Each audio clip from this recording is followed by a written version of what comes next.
the Director General of Military Operations of Pakistan called the Director General of Military Operations of India at 15:35 hours earlier this afternoon. It was agreed between them that both sides would stop all firing and military action on land and in the air and sea with effect from 1700 hours Indian Standard Time today. Instructions have been given on both sides to give effect to this understanding. The Directors General of Military Operations will talk again on the 12th of May at 1200 hours. Thank you. All right. 1700 hours is when the stoppage of hostilities kicked in. Aishwarya joins us live for more on that. Aishwarya, very brief, important announcement made by the government confirming what President Trump said and announced that there is now an immediate and full ceasefire between India and Pakistan.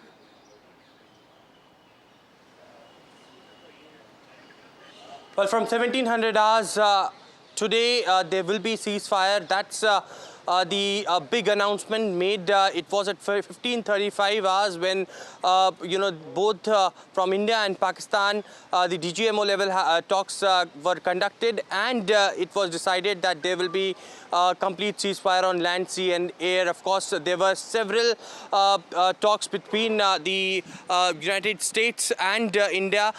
Although this has been made very clear on India's part that it is that they had made it clear that if in the near future there would be any sort of terror activity on the Indian soil, then that will be considered as an war as well. So a warning along with the decision that has been taken both by India and Pakistan.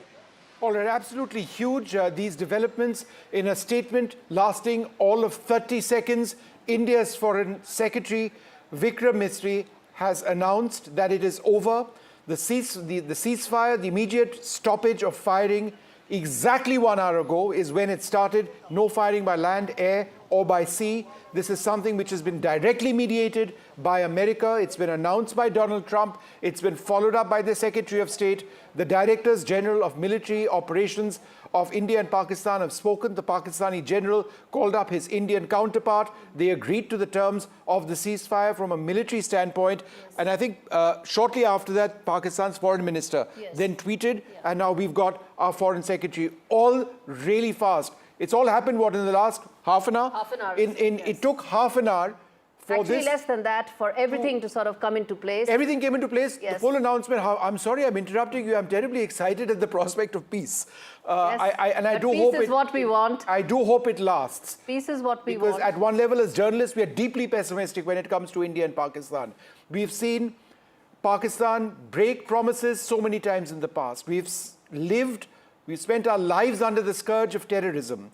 But the last thing anybody needed was a war. If this actually brings peace, then it is deeply welcome. But ultimately, can Pakistan be trusted?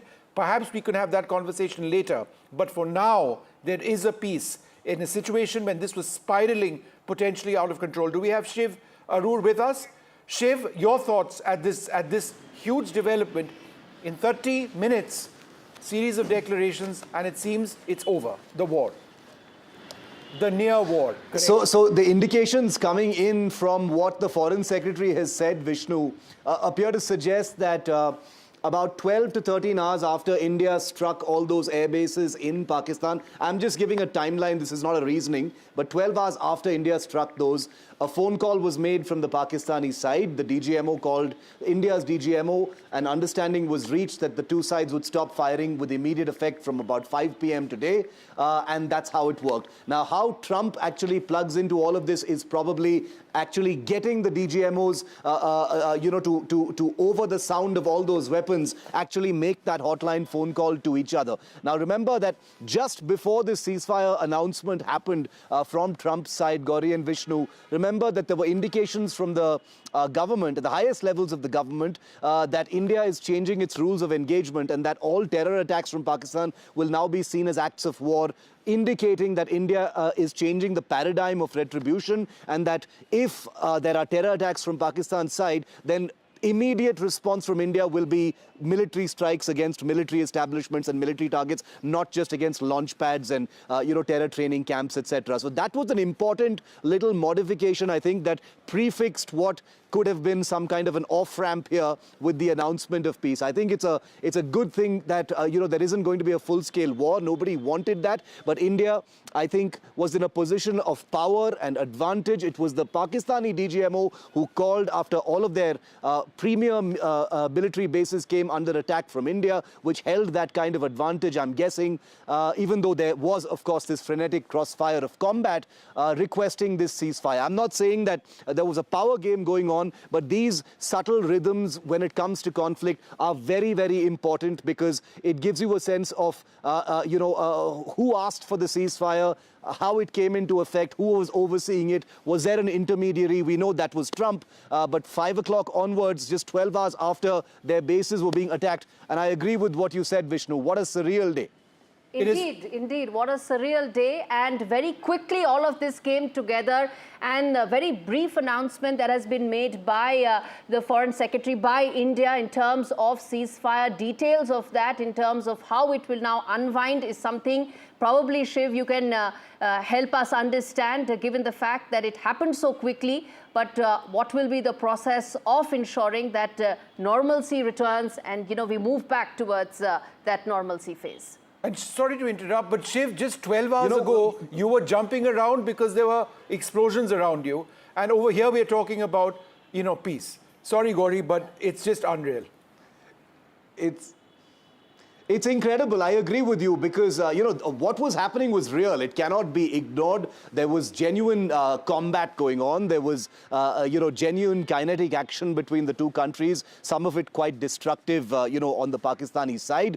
But amidst all the noise of the combat, it is quite surreal to imagine that there were these back-channel talks actually going on. Remember, a couple of days ago, there was talk of the two NSAs speaking. The Foreign Secretary kind of fobbed that off and said, he has no information about it. Now it's seeming like those conversations probably were happening between the two sides, maybe with the Trump administration as some kind of an intermediary or a kind of, amalgamator to bring these two sides together, even while they're firing all these missiles. So the military action was happening on the one side, but these talks, or at least these feelers, were taking place and evolving on the other side is actually incredible to me and gives you a sense of what conflict can really all be about. Geopolitics plays a big role here. We've had so much to comment on the role that the United States and its leaders have been playing in, how this entire thing has panned out.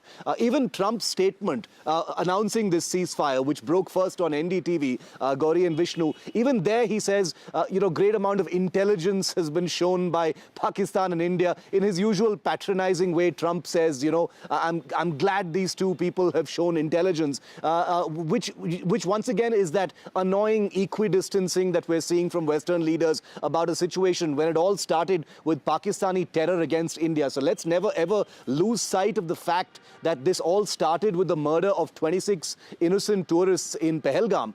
And it may have ended now just short on the threshold of a full-scale war. And we must commend our diplomatic machinery and our military and our political leadership for putting the kind of pressure on the system in Pakistan that they needed to pick up a phone call and ask for a ceasefire. No matter what the circumstances, whoever picks up the phone first is the person who needs that ceasefire more. And I think India has made a point by changing the paradigm of combat, targeting military installations directly, including in Rawalpindi. Let's never forget that. I don't think there's any doubt, Vishnu, and I agree with you. This is going into the history books. On a day when, a scalp probably landed in Rawalpindi, the two countries have announced a ceasefire.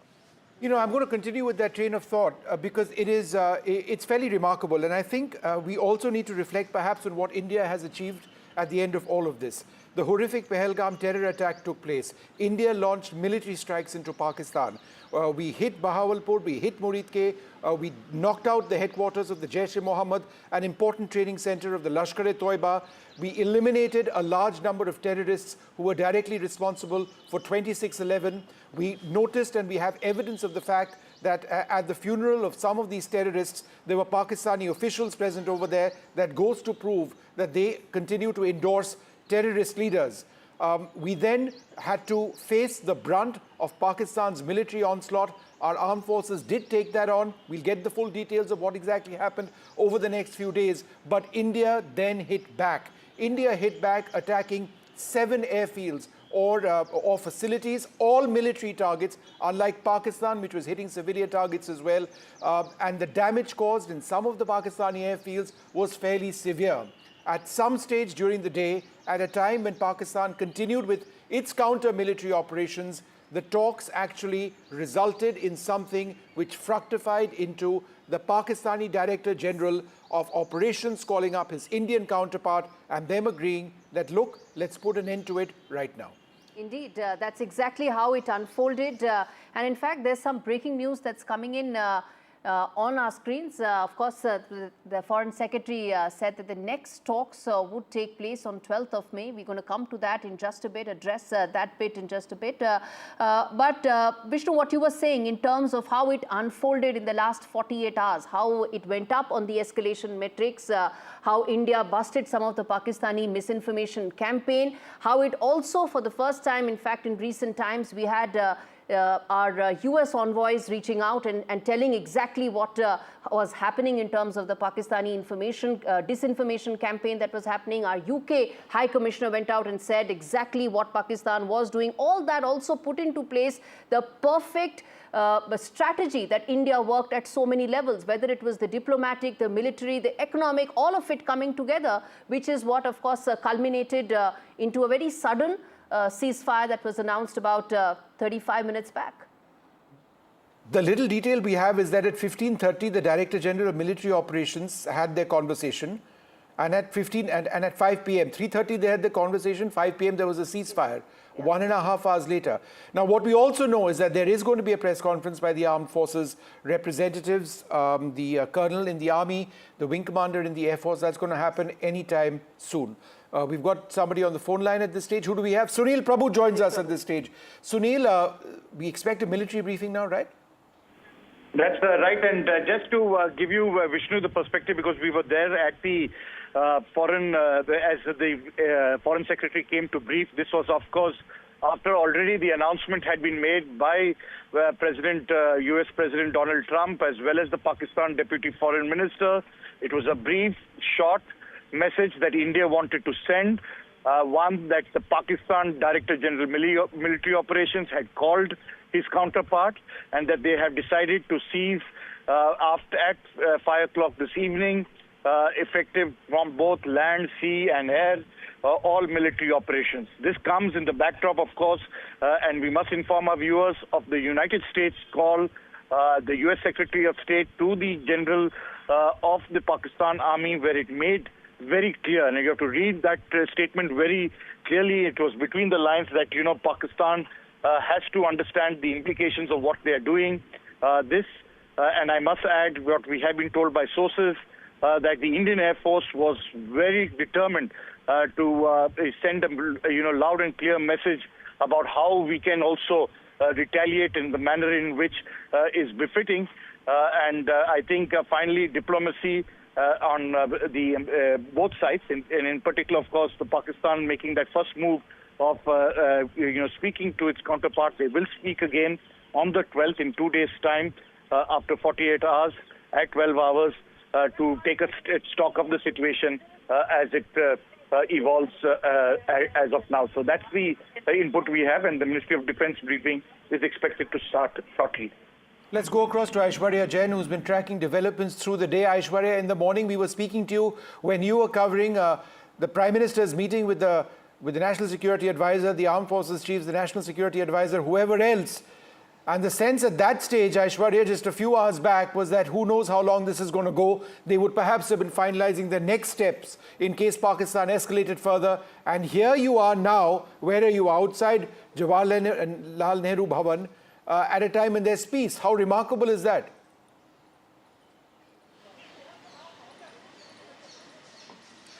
Well, that's the biggest breaking news of the hour as far as India and Pakistan's decision is concerned. But we have to read between the lines as well. The MEA sources have stated that it was the Pakistani DGMO who initiated the call at 15:35 hours. And it was decided by both the sides that the ceasefire will be from 1700 hours.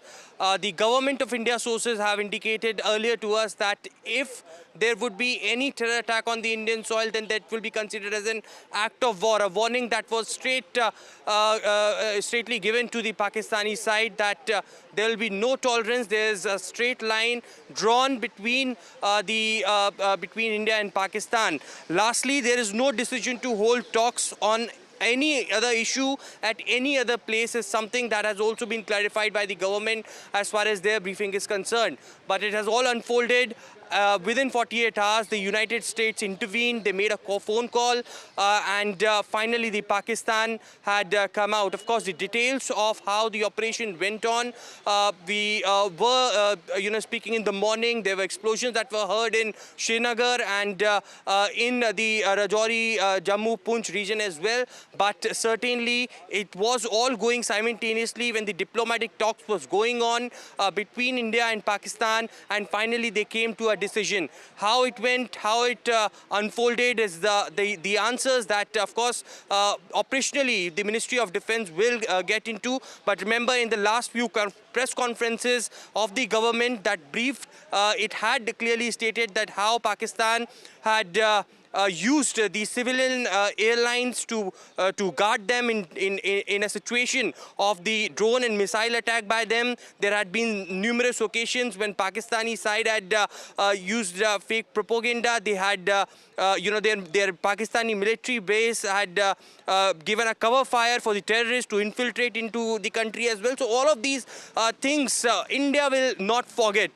But how much we can trust the Pakistani side is a bigger question. How long this will go. Remember, the last word that had come out from the MEA is that the next talks will be on May 12th. Till then, there would be, of course, high alerts on both the sides, and the government would be keeping a close eye as to the decision of both the sides, whether that will be implemented and firmly be accepted by both the on the side of Pakistan or not, because India was making it very clear that we were just retaliating to what Pakistan armed forces were doing. We were not in an attacking position, and it was just a response that was given to the Pakistani armed forces who tried to attack Hold on, we've got Indian a statement civilians. from the Foreign Minister, Dr. S. Jaishankar. India and Pakistan, we've got it on. We've got on tape. We're putting that out right now. We're putting that out. Yes, India and Pakistan have today worked out an understanding on the stoppage of firing and military action.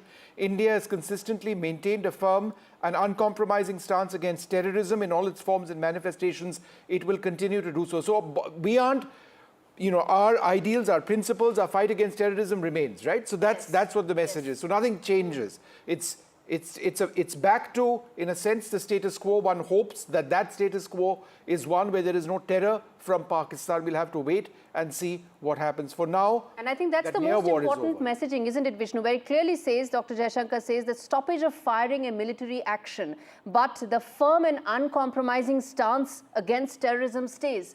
So when it comes to the very premise with which we actually started this, which was stance against terrorism, firm and uncompromising, that remains. It's about stoppage of these hostilities. Yeah. I just slightly, I don't know if I disagree is the word with you, but the thing is that this is clearer than what a lot of people would have suggested is something that constitutes a statement of where both sides have said, okay, we are ending this. Normally there are conditions. Condition A, condition B, time A, time C, if this, if that, nothing. They've ended it over here. Absolutely. Right? There are no and conditions, there are no ifs and principles, buts. and they've ended it. That's correct. The reason you see that frame on your screen is because there is going to be a press conference by the Indian Army and the Indian Air Force, Wing Commander Vyomika Singh and Colonel Qureshi in a little while from now. It's been a day where there has been intense military fighting between India and Pakistan. It's unbelievable that we are talking about peace, because we've all been talking about who's going to be working through the night to stay awake and report the news as it comes in of what may well have been another night of attacks with people, innocents, being hurt and potentially killed. But will we have a safe night for millions of citizens in India tonight? That is our primary concern. And hopefully on the basis of what we are reading, because it is fairly clear and lucid, that may be the case. Indeed. Commodore Raghuvar Nair would also be joining from the Indian Navy for this very important press conference. And in fact, let me go back to Shiv. And this is a question I'm asking that, if the ceasefire started at 5 p.m., it's 6:20. It means it's already been about 100 minutes since the ceasefire is in place. You've been reporting every aspect of this Operation Sindoor since the very beginning. Shiv, explain to us now that we are, what has changed in the last 100 minutes or so on ground, if you can spot that, anything that you can tell us that will add to our understanding? Gauri, as Vishnu and I will attest, when a ceasefire takes place, the message radiates out to all offensive units almost instantaneously. It's been a fairly quiet day on the line of control. There would have already been a sense that, these talks are happening and, let's hold it for a few hours until we get some clarity on that. Military commanders would have been in on the loop on that. The last kind of explosion, if I can call it that we heard, was towards the around noon. So it's been a quiet day after what was actually a kind of dramatic morning here in Srinagar, as Vishnu was saying, with drone interception and explosions while we were reporting. But the actual conversation between the two DGMOs taking place at about 3:35, agreeing that about 90 minutes later the ceasefire would happen, is something that would have radiated out to all units very, very quickly. There was already, it wasn't like it was in the middle of frenetic action, because that had happened in the earlier part of the day. And therefore, it was like a stand-down order to all units, which would have gone out quite instantaneously and wouldn't have been hard to actually execute. Now, after 3 days of very, very high-octane, high-voltage, high-energy combat involving sophisticated weapons, aircraft, drones, which have already changed the battlefield and the paradigm of warfare between India and Pakistan. They've never used offensive drones or armed drones against each other. This was the first time. So the world, as it were, Gauri, between India and Pakistan has changed, dramatically in the last 72 hours since the beginning of Operation Sindoor. And I think this ceasefire coming so abruptly, catching everyone off guard, is a very good thing. But once again, I repeat, we must never lose sight of the fact that India and Pakistan are not equals. Trump's comment and statement may make it seem like, they're both sensible leaders and they've decided to do so. But Pakistan is not India. We are not equals. Pakistan needed this ceasefire more than India did. If you look at the rhythm of combat that was taking place over the last 36 hours, multiple swarms of drones attacking India's population centers, mostly failed. Indian attacks on military bases in the Pakistan, all of them nearly succeeded. And therefore, this was lopsided in many ways. War is a serious business. It's never black and white. It's a gray. There are many, many shades of gray. And, having fierce views one way or the other can never be reality. But I think it's important to acknowledge what India has achieved here, and that it was Pakistan that initiated the talks that have led to this very, very important and very, very welcome ceasefire. Just to touch a note of caution, not just for all our viewers, but I concede, given my excitement for myself, our forces right now will remain on edge. They will be watching out for everything that the Pakistanis do. Will there be the Pakistanis pulling back their forces? Will the Air Force of Pakistan stand down? Will there be fighter jets having combat air patrols, or will that not take place today? Our soldiers on their bunkers or in their bunkers and outside along the line of control will be wary. There has been extensive artillery shelling for the last few days. Will that indeed come to a halt? What if there is a random instance of firing taking place? What does that actually imply?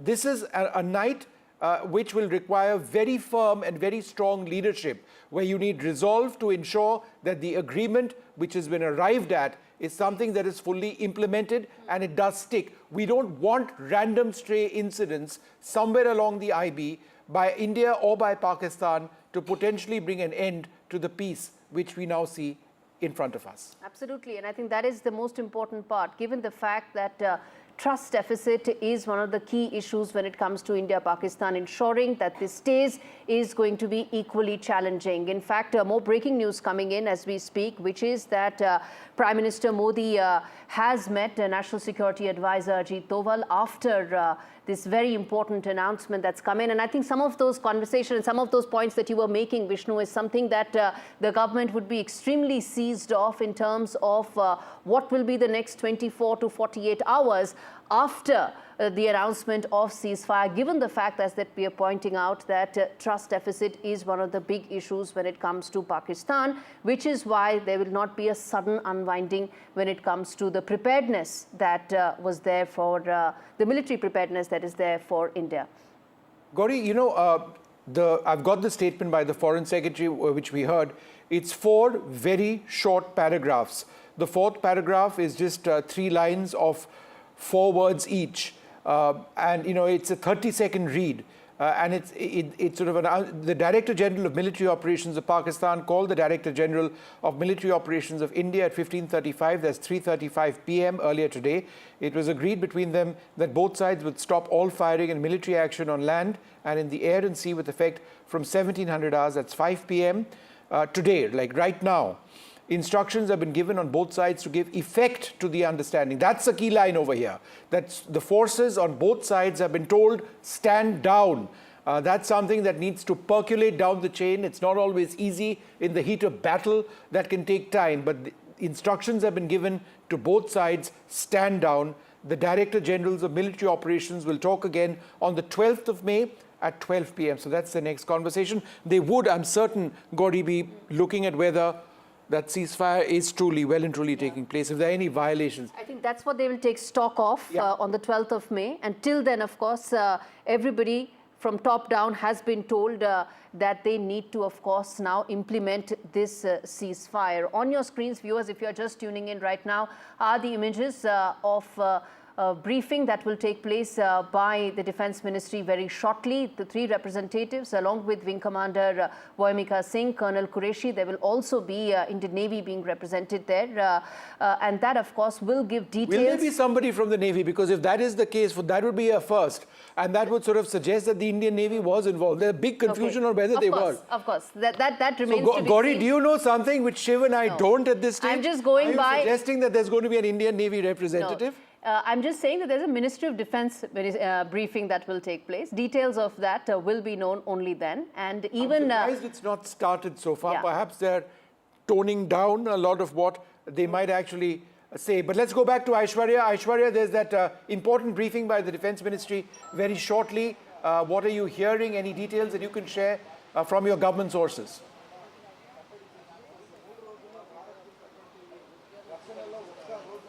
You know, the agenda of this meeting is, of course, Operation Sindoor. As Defence Minister Rajnath Singh, after the all-party meeting, stated that Operation Sindoor is ongoing, and these were the phases of Operation Sindoor. And after that, of course, a diplomatic channel that was opened, Pak DGMO initiated the talks. But important thing to note over here, government of India is always on a line that terror and talks will not go hand in hand. Terror should be stopped. Terrorism will not be tolerated at all on the Indian soil, and that too with Pak-sponsored terror. And that's the line that India has drawn very straight, clear, crystal with Pakistani side. Of course, the DGMO level talks will happen on 12th May at 1200 hours, but it is, of course, Indian side, the Indian Armed Forces, who will keep a close eye on the international border along with the line of control, as well as the Pakistani side cannot be trusted with what has been witnessed in the last few Jammu Kashmir और बाकी इलाकों में कायम किया। अब मौजूदा जम्मू कश्मीर की हुकूमत की अब जिम्मेदारी बनती है कि जहां जहां नुकसान हुआ है, नुकसान का हम मुआयना करें, असेसमेंट करें डैमेज, और उस नुकसान का जो है लोगों को हम रिलीफ पहुंचाना शुरू करें। जहां जहां लोग ज़ख्मी हैं उनका ठीक तरह से इलाज हो, उन्हें भी गवर्नमेंट स्कीम के तहत रिलीफ मिले। और जैसे आज सुबह ऐलान हुआ है जहाँ जहाँ कीमती जानें गई हैं उन लोगों को हम वापस नहीं ला सकते, लेकिन कम से कम उनके गम में शरीक होके उन घरों को हम थोड़ा सा रिलीफ पहुंचाने का काम करेंगे। उमर साहब, आज आप जम्मू में तो आफ्टर मार्च जो अब सीज़फायर का है, व्हाट्स योर प्लान? अब नुकसान बहुत हुआ है।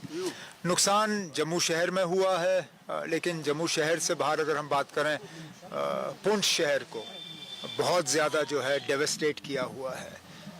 कल रात को रजौरी में बहुत नुकसान हुआ। टंगधार पहले दिन से निशाना बना है। तो जैसे मैंने अभी कहा, डीसीज़ को वाज़ेह हिदायत दी गई है कि वो फौरी तौर डैमेज का जो है। Some important points there by the Jammu and Kashmir Chief Minister, basically saying that, you know, there has been damage on the ground in Pooch and Jammu, among other areas, that needs to be looked at very closely. You've got that frame on your screens right now because we expect that press conference to be addressed by a colonel of the army and a wing commander of the Indian Air Force. It's been a day of hectic military action between India and Pakistan. Yes, there is peace right now, but what's happened through the day is what we'd like to find out about. Gauri? Indeed. What will be the contours of the ceasefire first announced by President Trump, and then of course all announcements came in, including that of the Indian government, where Foreign Secretary in a very brief announcement pointed out that today at 15:30, that's about 3:30 p.m. In the afternoon, is when the DGMOs of India and Pakistan spoke, and at 5 p.m., that's about 90 minutes back, is when there's been complete stoppage of firing and hostilities. As Vishnu was pointing out, we're going to cut across to that Defence Ministry briefing as and when it starts. But let me now quickly, in fact, also welcome Vice Marshal Manmohan Bahadur, who's joining us live to talk more about this. He's got a big smile on his face. Indeed. I don't know if he's happy or it's a sense of disbelief. Two things, Vishnu. One is, ये तो out of syllabus हो गया. So shall we not chat and shall we just like ask the two of you that, okay, we don't want to talk to you anymore and you people go away, or but go ahead. Yeah. And the second thing is, it reminds me of a Hindi song, ये क्या हुआ, कैसे हुआ, कब हुआ, you know. So this all of a sudden which has dropped in. So, but it's good that it's happened. And I think all of us, and I was seeing your program for the last 1 hour, it's come as a real, you know, bolt from the blue. But it's something which is good because loss of life is bad in any case. But it raises a few more questions vis-a-vis the announcements that have been made. We've made a very cryptic announcement. But when you see the Secretary of State's announcement, then it says that we will meet in a neutral venue, and all issues will be discussed. Now, I'm sure there will be clarity on this as it goes along. All issues means what? Terrorism, Kashmir. Now, that's just not on. That's not our position. So all this clarity would be required now, and it would be nice if the government comes out quickly, because finally it's a government decision. Sure. While our announcement said it is DGMO called and we've stopped firing. But at the back of it all, of course, it's a political activity which has been happening. So a lot of things. Commander Alok Sahai, who's also with us, also Ambassador Anil Trigunayat. Ambassador Trigunayat, let me come to you first. Did you expect things to happen as fast as they did? And in all your decades in the Indian Foreign Service, Ambassador Trigunayat, do we have him up on screen? Can we have him up on screen? He's on line 2. Can you put him up, please? Right, there we are. Yeah. Ambassador Thank you. Trigunayat, in all your decades of diplomacy, have you ever seen an agreement come about quite so fast from a position of war to peace? Well, I think that this was a very peculiar situation. In fact, this time India has directly attacked, in the sense the 9 hideouts, terror hideouts, very clearly stating that they were our targets. Like what we had done during Pulwama, we expanded it further after that, after Balakot. And so I think that this was very clear from India's side that we did not want escalation. But for Pakistan, it was essential. It's because they were not fighting India in that sense. They were fighting their domestic constituency. Both the military itself and the political leadership in Pakistan is in a terrible disarray completely. There is no confidence. So this kind of heightened tensions, in fact, bring them both together. Plus, this has also opened another channel, let me tell you this, for them now. They have been asking for a very long time that India should talk. We have been maintaining with zero terror policy. We don't want to talk to you. But today, now All right, after Ambassador, this... interrupting you now because we need to go to this press conference by the armed forces right now. Let's cut to those and wait for that to begin. Before we start. Yeah.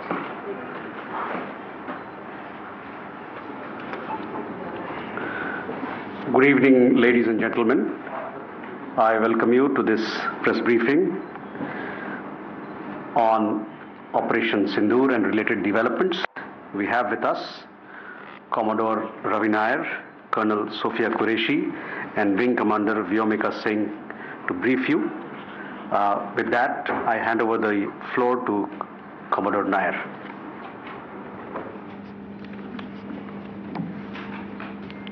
Good evening, ladies and gentlemen. As the Foreign Secretary had said, you're aware there's an understanding that has been reached to stop all military activities at sea, on the air and on the land. And the Indian Navy, Indian Army and the Indian Air Force have been instructed to adhere to this understanding. Since the tragic events at Pahalgam, you're aware that our responses have been measured and very responsible. Details of these have been shared with you over the past few days through our various press briefings. What has also happened is that there is a significant amount of misinformation that is being undertaken from the other side. And as a professional military organization, we thought it is also our duty to dispel those misinformation aspects, as also state the facts of the case as they stand. Towards that, I will now hand over to my colleague, Colonel Qureshi. नमस्कार, अब मैं आपके बारे में अवगत कराऊंगी।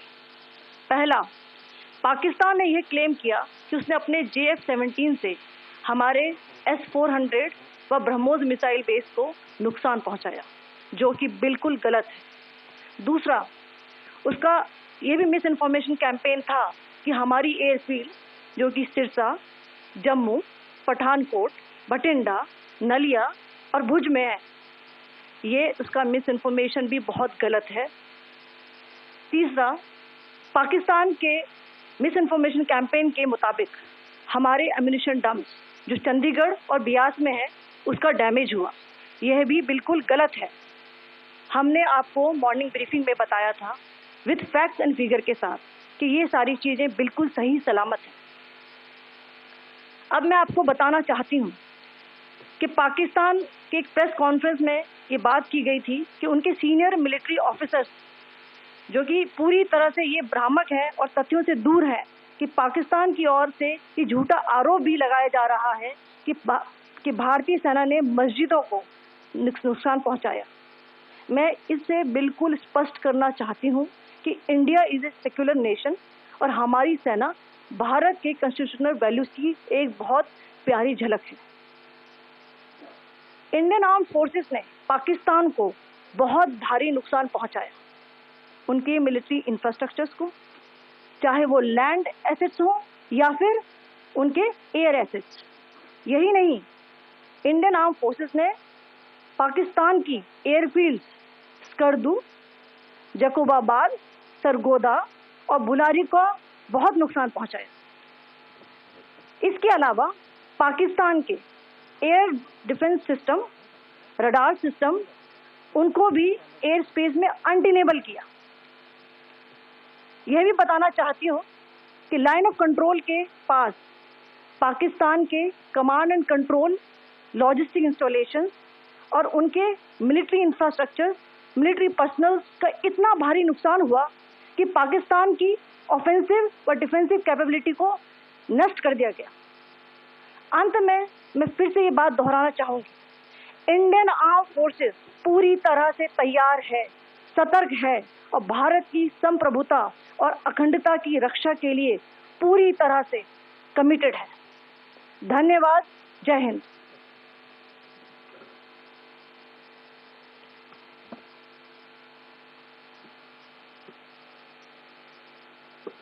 several attempts were made by Pakistan on spreading a misinformation campaign, as we have seen for the last few days.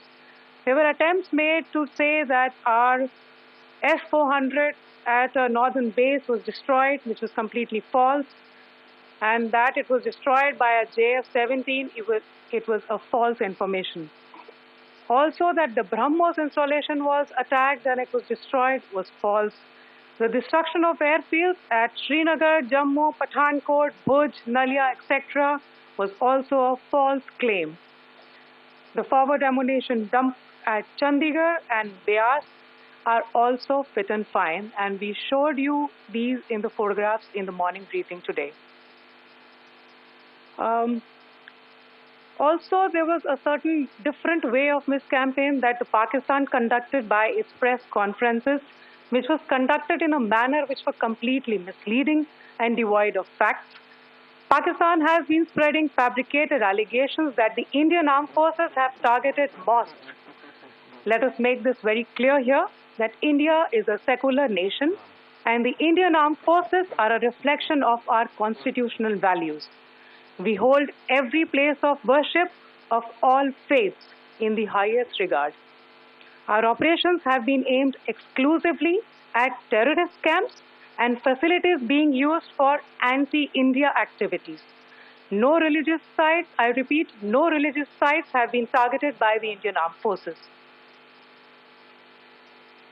Over the past few days, as we have seen, Pakistan has suffered very heavy and unsustainable losses after it has given us an unprovoked attack on our installations.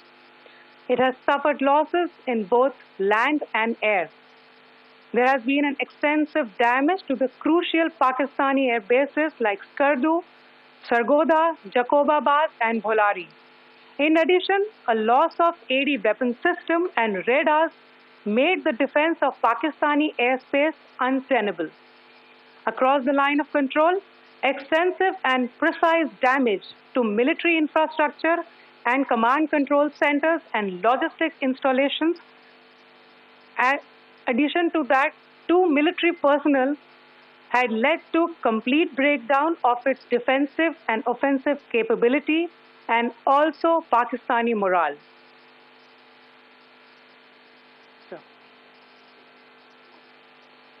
In conclusion, let me reiterate that whilst we will be adhering to the understanding that has been reached today, that is the Indian Army, the Indian Navy, and the Indian Air Force, we remain fully prepared and ever vigilant and committed to defending the sovereignty and integrity of the motherland.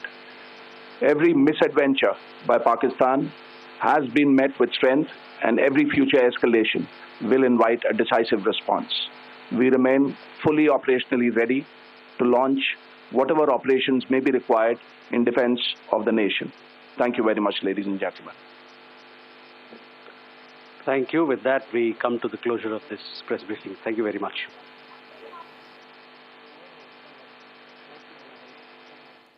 All right, well, the big breaking news that is coming in is that there is a ceasefire between India and Pakistan, which is in place. That was announced by the Foreign Secretary of India. There is a tweet out by the Foreign Minister of India. It was brokered by the United States. It took place overnight. Pakistan has the Director General of Military Operations of Pakistan spoke to his Indian counterpart today at 3:35 p.m. The ceasefire came into effect at 5 p.m. As we speak at this moment, at 6:41 p.m., there is no firing which is expected to take place between India and Pakistan after the very tense couple of nights. Now, what the armed forces in that press conference said, and there wasn't a great deal. One important point in summarizing some of the military action that they have taken is that India did hit Skardu, Burari and Jacobabad air bases of Pakistan, air defense radars, their command and control systems, their logistics facilities. India remains fully prepared. Pakistani military infrastructure was badly hit. Their air assets were perhaps impacted as well. Ammunition dumps were struck. Ammunition dumps, the Pakistanis claimed, had been struck in India. That's not true. The Pakistanis claim that, that we were targeting masjids. That's not true. The Pakistanis claim that our S-400 regiments were targeted. That's not true at all. I'm also joined, in addition to Anil Trigunayat and Air Vice Marshal Manmohan Bahadur, Wing Commander Alok Sahai. Wing Commander Sahai, I think it's important to point out that there has been nothing to suggest that that India putting the Indus Water Treaty aside, anything has changed on that. On all of the other diplomatic action that we have taken, whether that goes away. To me, it doesn't at the moment. It's only the use of force that seems to have to no longer be happening. That's my reading. What about you? Yes, Vishnu. We have not made our stand clear on those actions which we had taken earlier. And as far as the ceasefire is concerned, it has got two angles. One angle goes in our favor, one angle goes against us, in my opinion.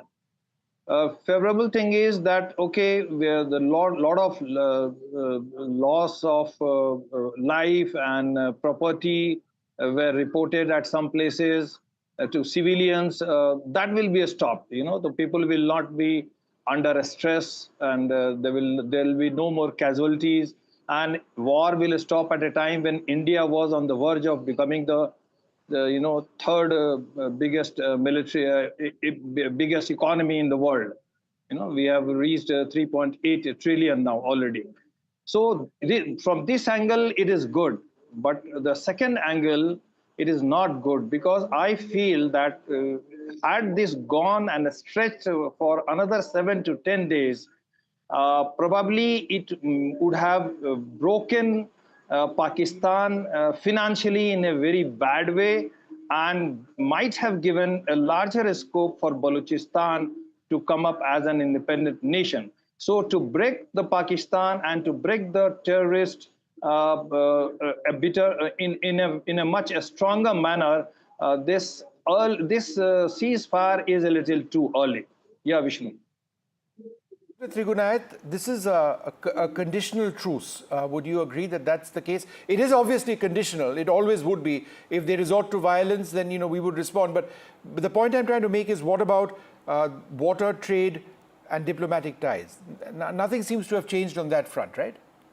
Well, that is right. I mean, I think that this is continuation of the same ceasefire agreement that we have had on the border until quite some time now. But this has completely changed. The Pahalgam had changed it, and India revenged that.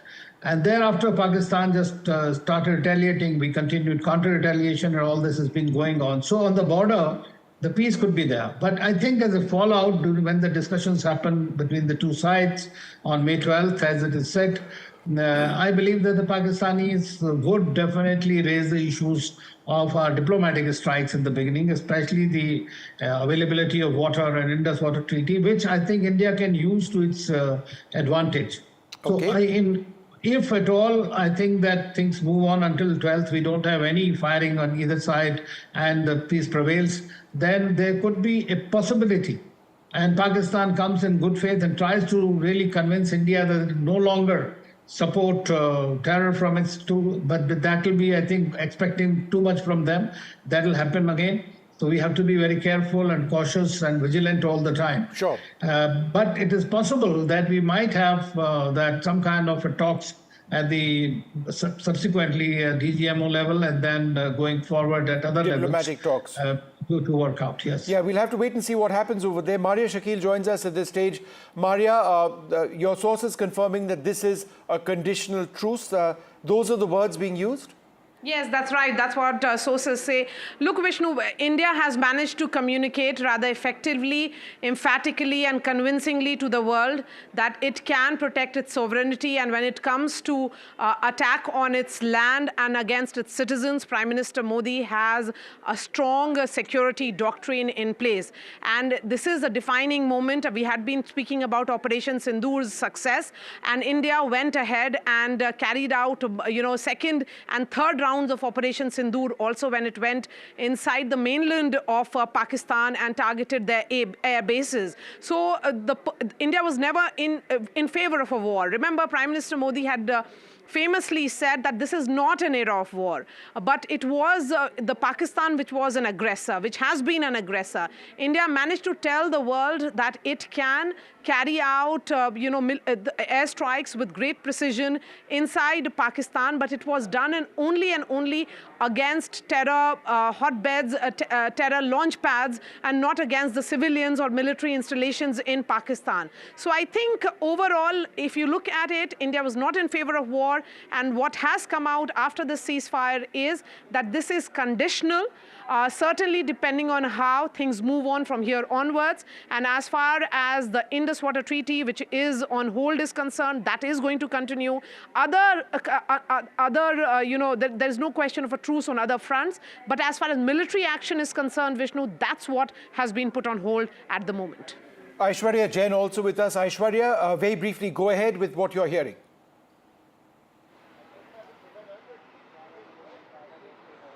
Certainly, and the government is working towards implementing the Indus Water Treaty that is on hold and diverting the three rivers towards India.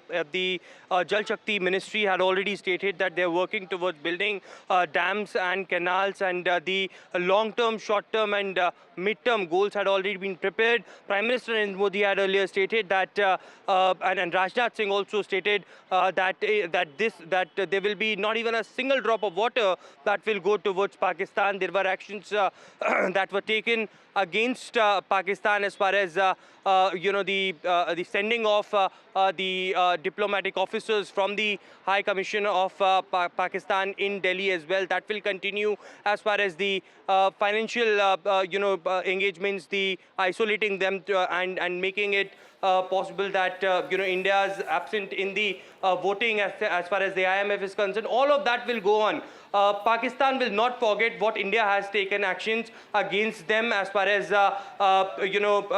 striking them inside Pakistan or hitting their terror infrastructures. India's action against Pakistan as far as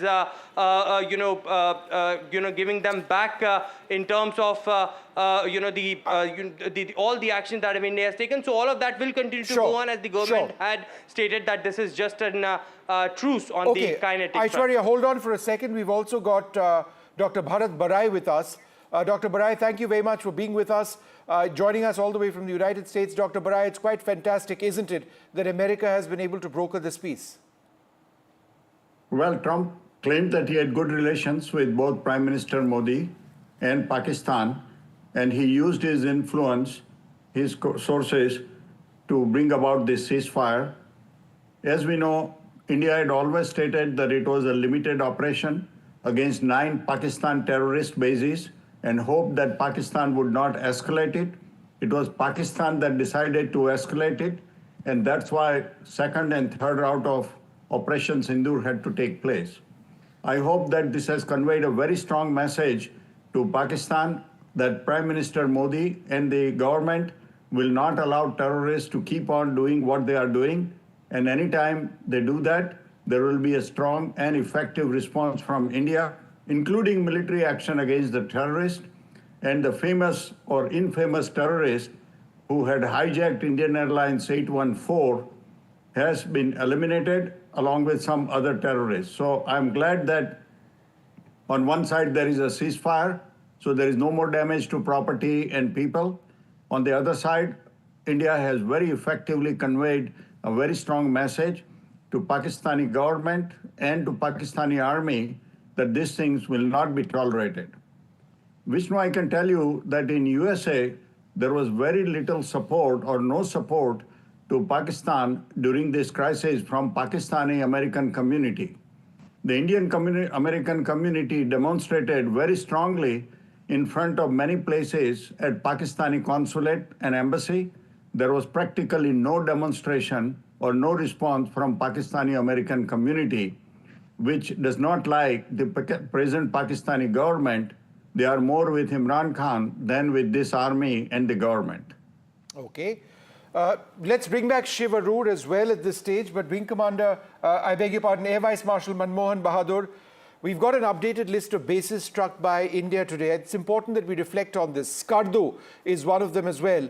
but it's Noor Khan, Rafiki, Murid, Sukur, Sialkot, Pasrur, Chunian, Sargoda, Skardu, Bholari and Jacobabad. I think this is essentially all of Pakistan's Air Force bases which have been struck today. Pakistan came on the table after this all went down. How significant is it that we really hit them hard in taking out some parts of their military infrastructure, particularly their air infrastructure? That's right. And I was about to come to that. We have struck literally all the air bases. We have shown the capacity to do that. And if we see the last 4 days, it's basically been an air war, an exchange of munitions through the medium of air. Yes, there has been ground interaction too, the artillery and things like that. But basically, it's been drones, UAVs, fighter aircraft, large force engagements of both the sides of aircraft. So possibly, this will be studied in all the staff colleges. How air power has possibly decided the flow of negotiations towards peace. Now, the effects and all those things will obviously come down a little later as we go along. What we have to ensure is that we don't land up in a situation where we need to activate again. And that's where the diplomats come in now. If the ball is now in the diplomats' court, what conditions do we place and with what authority we can say that at the end of it all, there would be no action from the terrorists and that they will not be given sanctuary in Pakistan. It should not become a new normal. If another Pahalgam happens, we again go up. And incidentally, we must be, I'm sure the politicians have asked and the diplomats, where are those guys who struck at Pahalgam?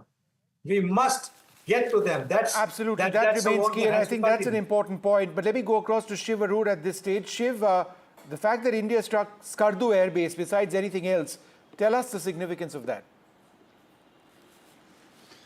Skardu is in the northern areas, of Pakistan-occupied Kashmir, the northern areas, and it is a strategic airbase.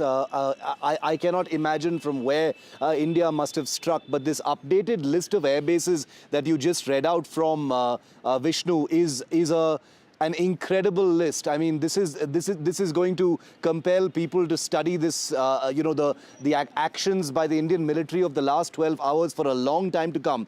Chaklala, Rafiki, Murid, Sukur, Sialkot, Pasrur, Chunian, Sargoda, Skardu, Bholari and Jacobabad. 11 of Pakistan's most premier Air Force bases in literally every part of the country, from Rawalpindi near the capital to Pakistani Punjab to the southern part of the country in Sindh, all the way to Skardu in the northern areas, means India was basically striking these bases from different places. This was obviously not just one action, it was a series of package actions against these bases. And once again, just to remind all of our viewers that a military action of this scale, of this intensity, of this audacity, if I can use that word as well, coming on the same day preceding a ceasefire, I think makes it very clear what the timeline of all of this is. I just wanted to add one small thing about what one of the other guests was mentioning, Vishnu and Gauri, which is that I think the United States is overplaying its role in this ceasefire. We are hearing that the talks were entirely bilateral, and them coming,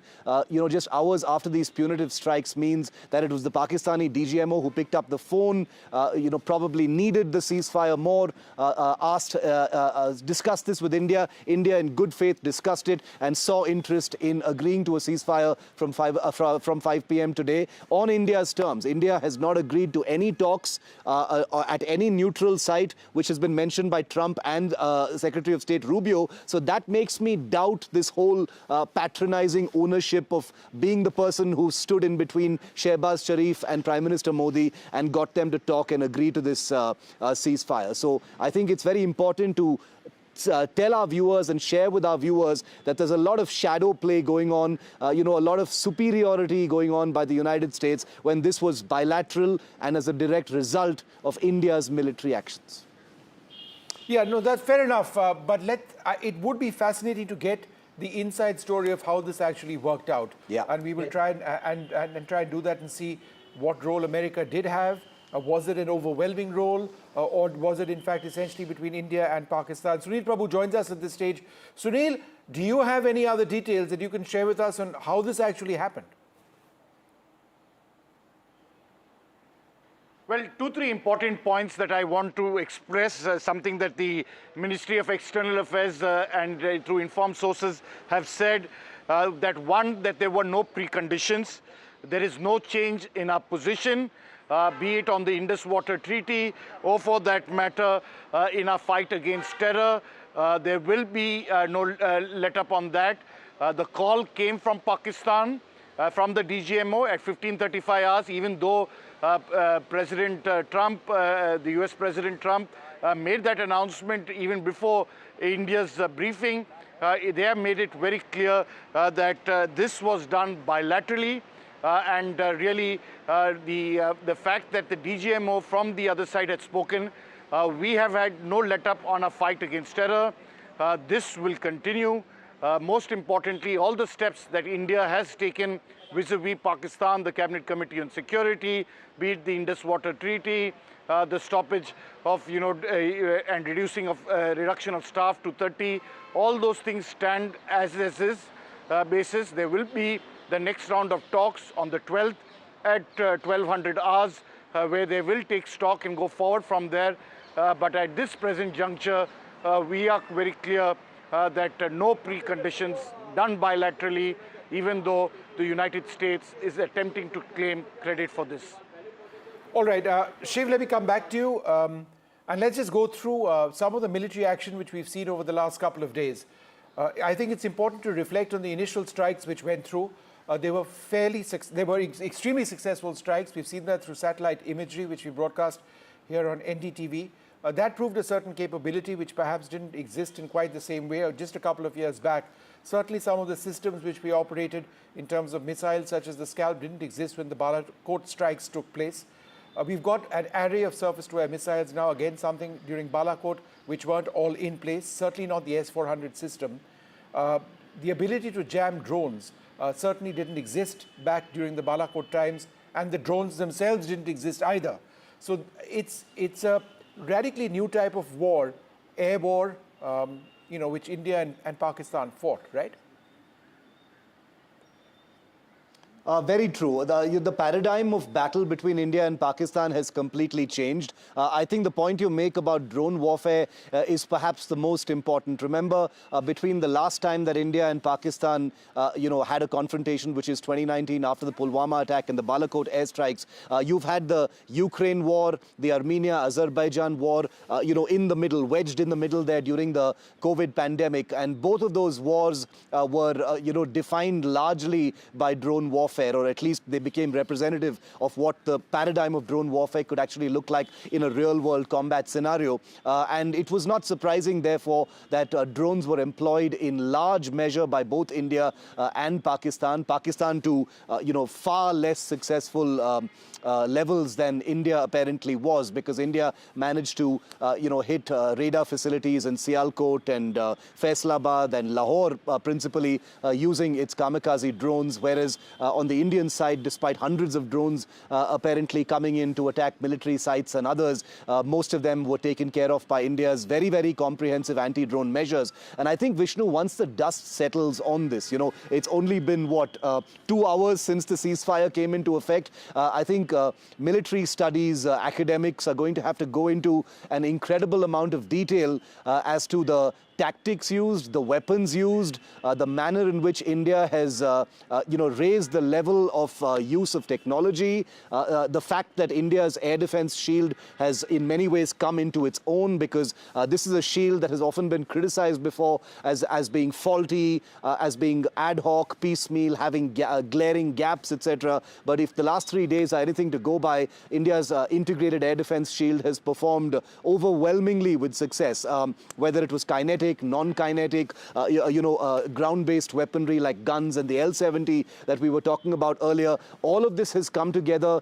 in a truly surreal collision of basic weaponry that we've been seeing used on the line of control versus some of the most sophisticated, artificially intelligent weaponry, including drones that can be trained to be autonomous, that was sent on these suicide missions into India. So I think a big fat line has been drawn for what combat has looked like before the last 3 days and what it will perhaps forever look like now between the two countries and anyone else that tests India.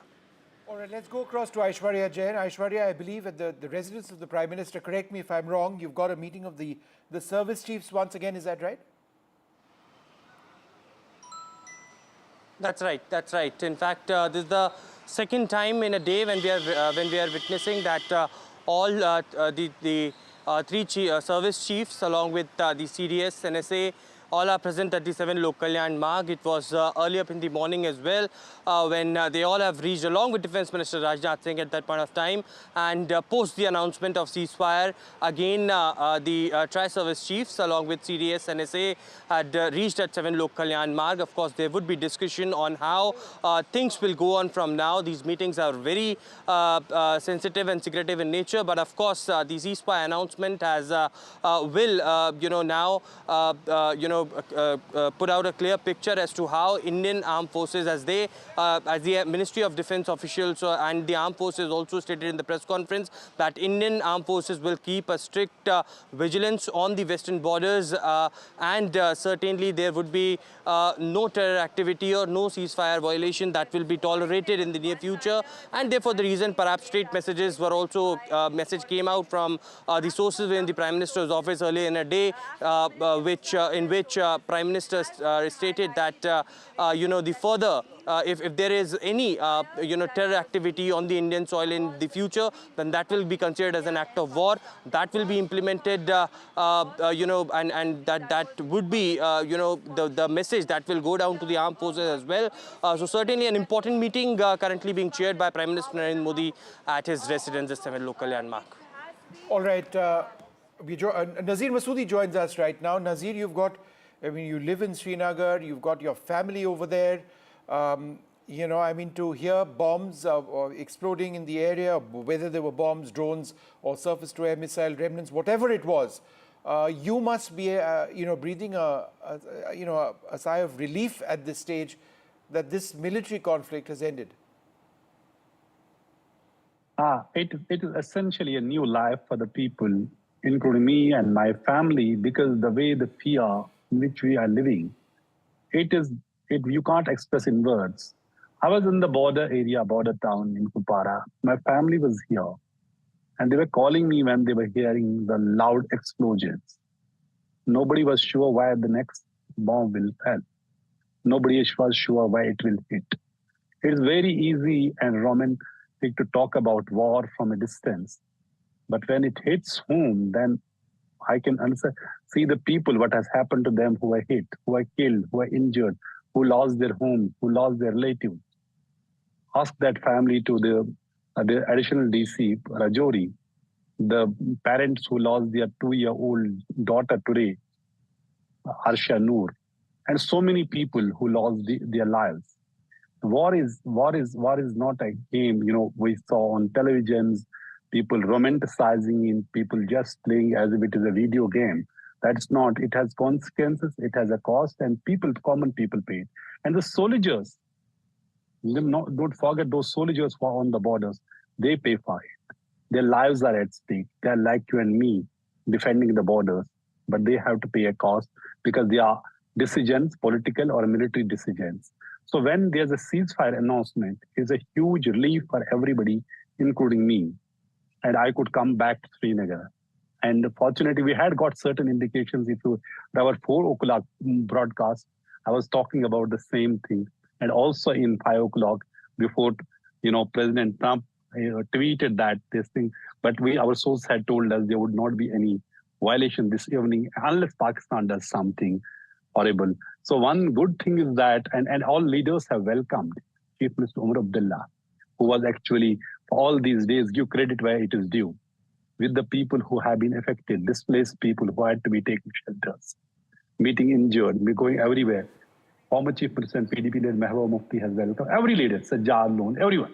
No, so absolutely. it is a huge relief for the people, and because it is the people of Kashmir who has suffered a great deal because of the conflict. No, they have, and there's been so much damage as well. And it would be they who would be the happiest people. Right. To see this ceasefire happening. Indeed. Ambassador Shashank, the former Foreign Secretary of India, joins us at this stage. Dr. Soumya Avasthi, Fellow at the Observer Research Foundation, and Lieutenant General Anil Kumar Bhatt, former Director General of Military Operations, joins us. General Bhatt, I think DGMO is an important sort of post which you once held to start this conversation out on, since it is the DGMO of Pakistan who reached out to our DGMO. A lot of people would be wondering how that works. There's a hotline, so tell us how that works. You know, we have a very well laid out system between the two nations, and DGMO talks are regularly held. Of course, every week it is between the brigadier on this side and the brigadier on that side, and I have tenated that appointment, and I have been speaking every week to the Pak DDG equivalent to me. While the DGMO level talks are held whenever situations are a little higher, or there's a requirement for the two DGMOs to speak. So the DGMO is of what rank? It's a brigadier on each side? On a routine, a brigadier talks, but otherwise it is called the DGMO talks. And when situations are serious, it is the two DGMOs who talk. No, so the DGMOs are the rank of Major General or Lieutenant General? In case of Pakistan Army, a DGMO is a Major General, while in the Indian Army, we have it as a Lieutenant General. Right. So they would have, there would have been this call which came through, and then they would have spoken. And now I believe the 12th is when they're going to review what takes place. How important is this mechanism in sort of pushing trust between India and Pakistan in a situation like this? My experience tells me it is a very robust, a well laid out system which has always been working, even in hostilities, and it has worked this time also. That's really interesting. The fact that there is so much distrust between India and Pakistan, when the DGMOs of both sides start talking, then by and large it's maintained. And you can give us examples of this, right? For example, when a soldier goes across or there's a ceasefire, give us examples of how both sides maintain trust despite the antagonism which exists between both sides. Many years back, on a Sunday morning, I got a call that one of our helicopters, by mistake, has gone over to Pakistan. In the next 10 minutes, I was through to my counterpart, and thereafter, the two DGMOs spoke. And in a few hours, the helicopter had been returned to India. Right. Similarly, there was a Jawan which had gone astray, who had gone across by mistake. They initially confirmed to us immediately that he is with them. And a few days he was returned also.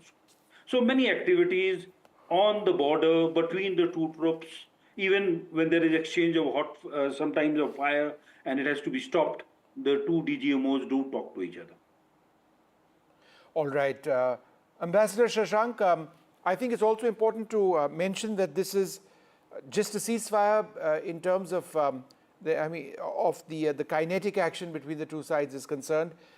We have put the Indus Water Treaty on suspension. The diplomatic relations remain where they are, and other means or measures used by India remain. So we aren't. This is not this is a step towards ending the fighting, but it's not a step towards improving the relationship per se. Would you agree? I agree. I think a couple of developments were taking place. Pakistan was short of funds. IMF had already offered them about $7 billion fund last July in several tranches. And I think this tranche was of $1.3 billion was coming up now. Another $1 billion would be coming up later. And therefore, it was a question of whether the Western countries which control the IMF and which they feel that they could use IMF to work on the developing countries. I think they worked on Pakistan. Secondly, I think the Russians had been very, very strongly supportive of whatever action India was taking.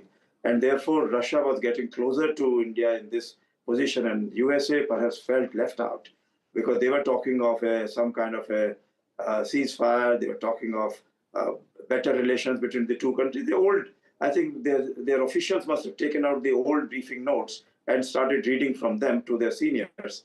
But I think what they forgot, that India has had enough. And the Americans themselves have suffered a lot. In fact, the Americans wanted to get hold of the terrorists who cut the neck of Daniel Pearl. It is the Indians who have got hold of him now, finally. So they should be grateful to India. So therefore, I think within USA itself, people are now saying, look, India is able to do things which the Israelis could not do or the Americans could not do. So therefore, the American administration was under some pressure to tell India that, okay, we don't want to put any pressure on you. So therefore, I feel that it's a conditional ceasefire. You're quite right, Vishnu. We should not go on any other larger actions that we have taken. Finally, action which we have taken against the terrorists and those supporting terrorism, instigating terrorism, that should be carried on irrespective of the number of years, and we should get hold of them. And this should remain as is a very good doctrine which we have very clearly enunciated, that any act of terrorism will be considered an act of war, because the Pakistanis don't want to fight. They want to fight through the terrorists, and they want to keep talking about the nuclear and misleading the whole world with all kinds of falsehoods that they can spread through their ISPR. Dr. Soumya Awasthi, you're a counter-terrorism expert.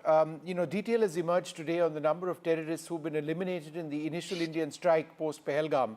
At the end of the day, India went into Pakistan with military force to ensure that as many terrorists who are directly linked to the Lashkar-e-Toiba or the Jaish-e-Mohammed in Bahawalpur or Muridke or the other centers were eliminated. And to that end, that part of the operation was entirely successful, is my reading. Would you agree?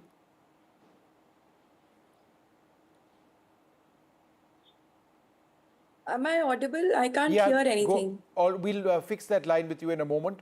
Let me take that across to General Bhatt. Would you agree, sir, that we've achieved our objectives when it came, as far as the mission to hunt down terrorists? Definitely. After Pahalgam, our response, as I would say, was restrained, professional, but surgical. We wanted to hit the terrorist camps from where these terrorists have been trained, motivated, and where their leaders would otherwise reside, and we were able to target all of them. Yes, of course, some of the leaders would have run away and escaped care of the Pakistan army, but we have been able to hit all the camps. And this is a message that this can again be done if the red line is crossed. All right. Can we just try Dr. Awasthi again? Soumya, can you hear me? Yes, now I can hear you. I'm sorry. No, yeah, go ahead. Did you get my question? No, I couldn't. Please. No, I just want to know what you think about India's initial operation into Pakistan, where we hit Muridke and Bahawalpur. Several senior terrorists have been eliminated. Could you tell us about how successful that part of the operation has been? I think we initiated a very successful operation under Operation Sindoor because India has always been loud and clear about its intention that their long-term goal has always been countering terrorism. So it was very successful in that sense. But what we received or the reaction that we received from Pakistan is not that we expected. Because if you see the trend, Pakistan has always been talking about countering terrorism within their own country, and their counter-terrorism division always talks about how many terrorists they killed. So we expected them to play a better role by accepting this operation more as a counter-terrorist operation rather than thinking of it as a direct attack on them. But given the current trajectory of Pakistan's ideological orientation, it's starkly evident in the nomenclature of its operation name that they give, which is coming out from the Quranic phrase. Their continued Islamization of Pakistan's military leadership under Mullah Munir, and his presence is actually a troubling indicator of the revival of a doctrine where religion and military objectives are interwoven. And lastly, the statement that was recently given by a foreign minister in the parliament suggests that the madrasa students could be served as a second line of defense. So it exposes actually Pakistan's willingness to militarize religious seminaries. This confirms the use of their indoctrinated youth as an instrument of state strategy rather than using them more for cultural and religious purposes. All right. Ambassador Shashank, any further thoughts at this stage on what the next stage of talks between India and Pakistan can be once we verify that the ceasefire has worked? That will take place on the 12th of this month. Do you actually see, a pathway towards diplomatic talks resuming, or too early for that? I would say it's too early for that. In the past, the general impression among the Indian public is that whatever we gain during the war, we lose out during the diplomatic negotiations. So I think our diplomats are on great amount of tension right now. I think they should keep out of it for the time being and leave it to the defense forces to work it out, because that is very important. Because Pakistan had been saying that they would not do it. They would not carry out any other active. They are telling everyone, the whole world, that they are not escalating. It's India which is escalating, and it's hitting, India is hitting the mosques and hitting the madrasas and all these places. India is hitting only the terrorist targets. And if you see some of these places, they are still talking of, like Soumya talked about, whatever 313 or some various kind of, they are taking Al-Quranic phrases and using them for their purpose. And even little children are being trained to kill the Kafirs. So that training is going on, which means that Pakistan has not suffered, has not changed its attitude at all. And as regards terrorism within Pakistan, that is because Pakistani army is putting everybody, all their civilian population under their boots. So this is not done. I mean, we are a democratic country, and we feel that we should respect all religions. But there we find that on the other hand, they are constantly encouraging action against the Kafirs, and everybody is a Kafir for them. So there are so many groups within the Islam, and the Pakistani army feels that they are the guardians of Islam. So when Pakistan army feels, and they take out a person like Munir from the madrasa and make him the army chief, I think there's something wrong with that country. We're going to take a short break at this stage, come back to this discussion. It's a huge day for India and Pakistan. It began with news of intense fighting between both countries all across, from Kashmir all the way down to Gujarat. But by the end of the day, we've got a ceasefire in place right now, one which has been brokered possibly by America, but certainly one that India and Pakistan have agreed to. We're going to take a short break and come back to this huge development. Stay tuned.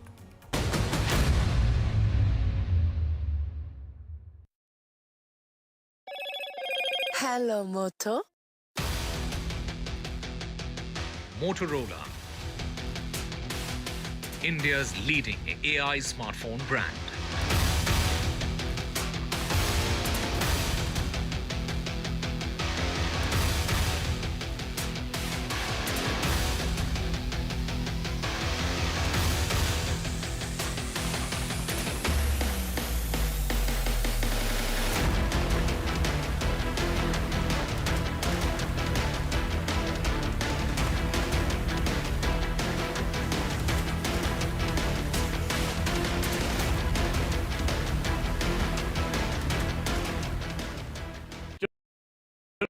That's huge. That is a biggie. It's out of there. Gold Plus Clear Glass. Far ho ya near, sab kuch dikhe clear. News is not just headlines. It is what impacts you. And news should never be mistaken for noise. What matters is the reality. Accurate, in-depth, and with the right perspective. For over 20 years, I have been a journalist, and never has clarity mattered more than now. At Newsnight, we go beyond the surface.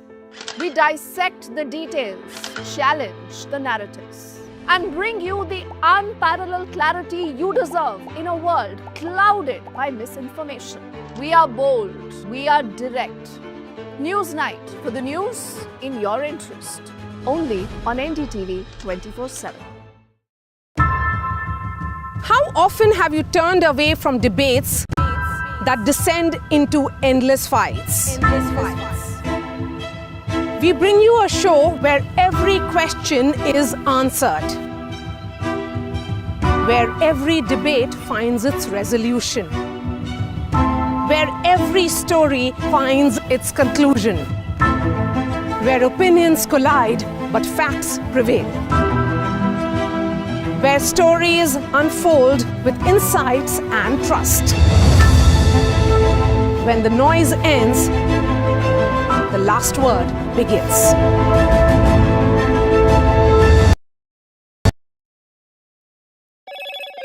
Hello, Moto. Motorola, India's leading AI smartphone brand.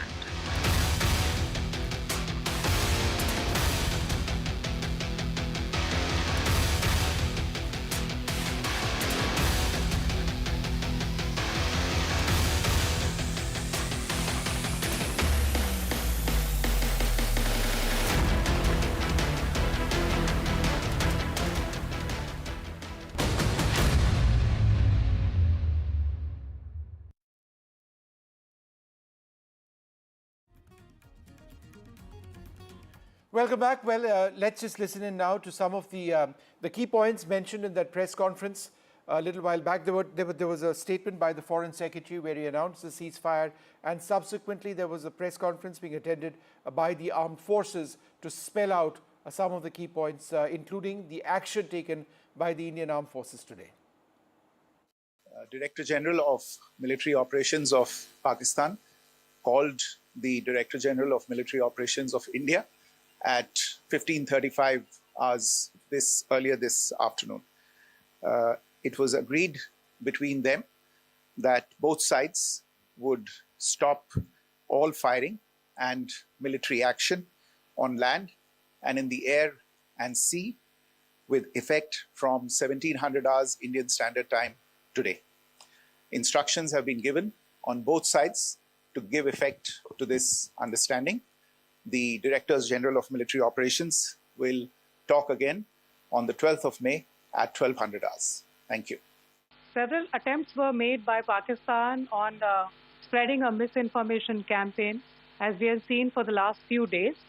There were attempts made to say that our S-400 at a northern base was destroyed, which was completely false, and that it was destroyed by a JF-17. It was a false information. Also, that the BrahMos installation was attacked and it was destroyed was false. The destruction of airfields at Srinagar, Jammu, Pathankot, Bhuj, Nalia, etc. was also a false claim. The forward ammunition dump at Chandigarh and Beas are also fit and fine, and we showed you these in the photographs in the morning briefing today. Also, there was a certain different way of miscampaign that Pakistan conducted by its press conferences, which was conducted in a manner which was completely misleading and devoid of facts. Pakistan has been spreading fabricated allegations that the Indian Armed Forces have targeted mosques. Let us make this very clear here, that India is a secular nation, and the Indian Armed Forces are a reflection of our constitutional values.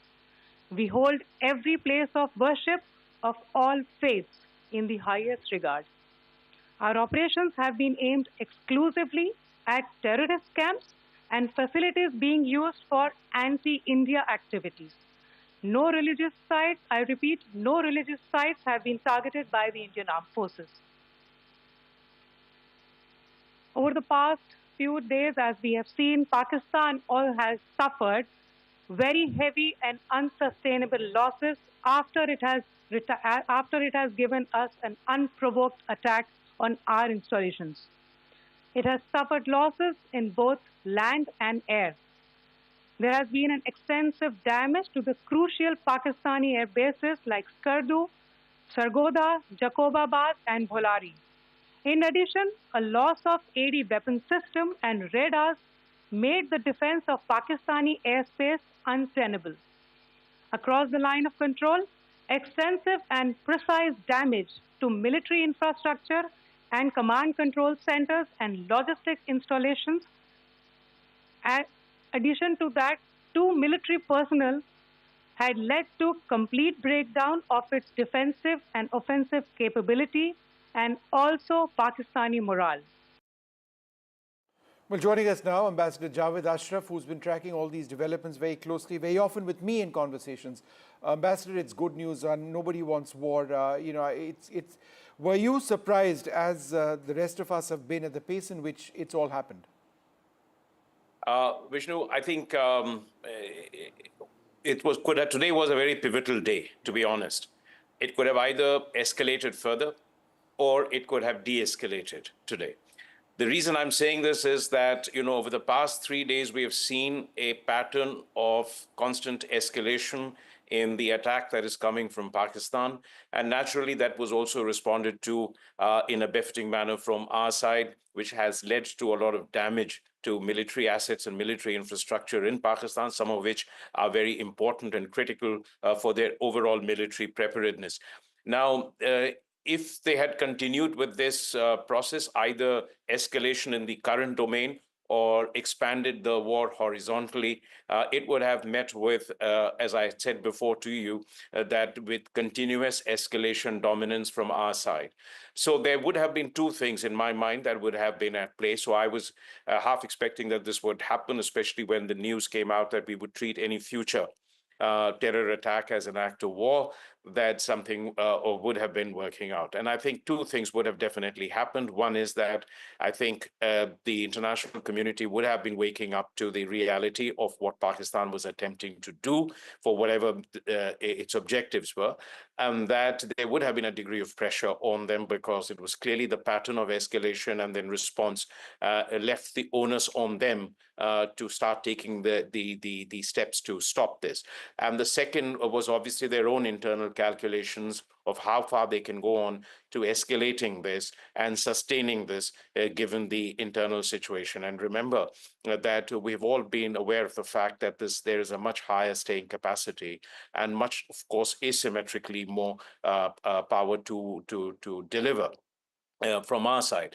So I think this would have been both a combination of a certain diplomatic pressures on them, and then second, I think also internal calculation on the steps that they have to take, because I think over 3 days they made an attempt to, at least in my view, get one or two major targets in India that would have given them a reason to celebrate or tell their people that we were able to reciprocate or pay India back in the coin. But there was, in a sense, an impenetrable wall of air defense, which had largely foiled this massive waves of drones and missiles that were coming into the country with no major damage. But Ambassador Ashraf, let me ask you this, sir. The fact that we hit Pakistan as hard as we did, we hit Skardu, by the way. That's the latest in the list of air bases we struck, and I think at least 8 or 9 others, virtually every single Pakistani air base. And we were fairly relentless about this. The videos have showed significant damage in some of them. Do you believe that that is ultimately what pushed Pakistan to the negotiation? That's what I'm saying, that, it wasn't just America's pressure and them saying, No. I think that, listen, in anything of this nature, finally, it is the two parties involved in a process who make that decision. And no matter if their calculation was, and look, this is an era in which, a time in which the world is preoccupied with a number of its own issues, whether it's the United States, Europe, or China, or Russia. It is a time when this sort of international order has collapsed. It is not what exactly we had seen in the past. So there was, in a sense, space for them to continue with this operation. The message that they had got out of Washington, D.C. was, you guys need to sort this out on your own. You remember in the past, there used to be breathless shuttle diplomacy that used to start immediately after a major terrorist incident. So I think they felt that they had a space. I think there would have been, conversations are always taking place, but it's really the impact of the military measures that we took, and in a sense went beyond what they would have expected us to do, as you've just mentioned, and we don't need to repeat all the damage that we have done specifically in the course of these 3 days. And remember, each time we mentioned that we are acting in a measured manner and with a sense of responsibility. We had said on 7th that we have achieved our objectives and we have no desire to escalate, but that there would be a retaliation if Pakistan chose the path of a military retaliation. I've got a little bit of sources-based information, and I want you to reflect on it, that we are learning that the United States did play a role in de-escalation. How? By apparently placing direct pressure on Pakistan, linking the provisional release of a $1 billion IMF loan to the immediate acceptance of the ceasefire, with the remainder contingent on full compliance. Do you see that as being, an interesting way in getting Pakistan to move fast? You know, it's something which we've thought of. I've mentioned this elsewhere that, I mean, for us to sit and speculate precisely the nature of conversation that the United States would have had with Pakistan is difficult. But I think the timing says something. I mean, it was rather unusual that in the middle of a major conflict in which you could see the culpability and complicity of Pakistan in that attack, that the IMF board not just one funding, but it was two facilities really, the EFF and the RSF facility, totally combined 2.4 billion. And that may have been the incentive-disincentive game that the United States may have played with Pakistan, a lever that they may have exercised on them. But I think that would have been one of the, as I said, there would have been one of the two measures. The other is the direct impact that our military action had on the assets and the infrastructure of Pakistan military. So that was the most prudent course of action that they could have thought of at this stage. Ambassador Ashraf, the suspension of the Indus Waters Treaty remains. India isn't sharing any hydrographical data with Pakistan on the three northern rivers.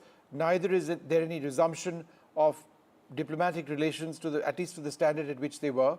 So none of that is taking place. It's just kinetic action has stopped, right? It's exactly. We are talking of ceasefire, that of the military action. I mean, I'm a little loath to use the word kinetic because its genesis. Yeah, I know it's a terrible word. And its genesis is American, so I still call it a military operations. So I think that that is the only thing that has been addressed, because we took those steps, remember, in response to a terror attack of the most dastardly and brutal kind, which was followed by some of the most insensitive remarks that came out of Pakistan, including that it was a false flag operation. I mean, that just shows the level of obfuscation and denial that exists over there.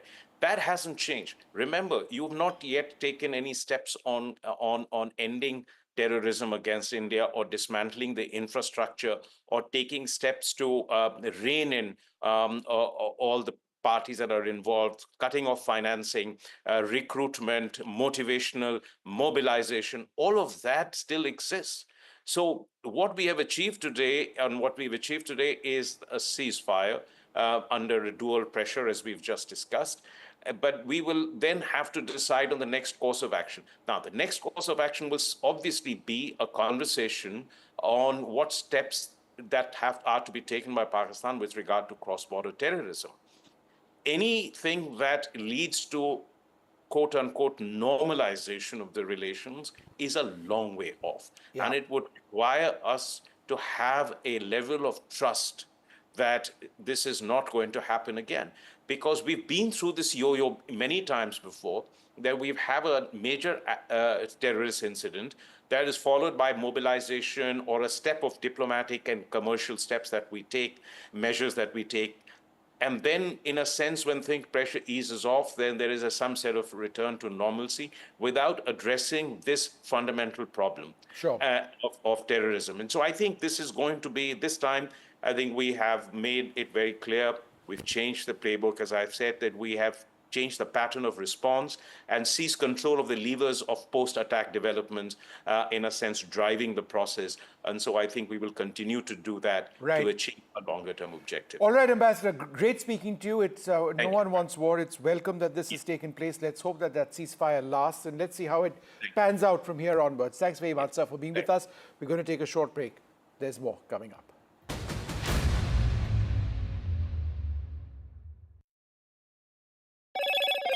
Hello, Moto. Motorola, India's leading AI smartphone brand.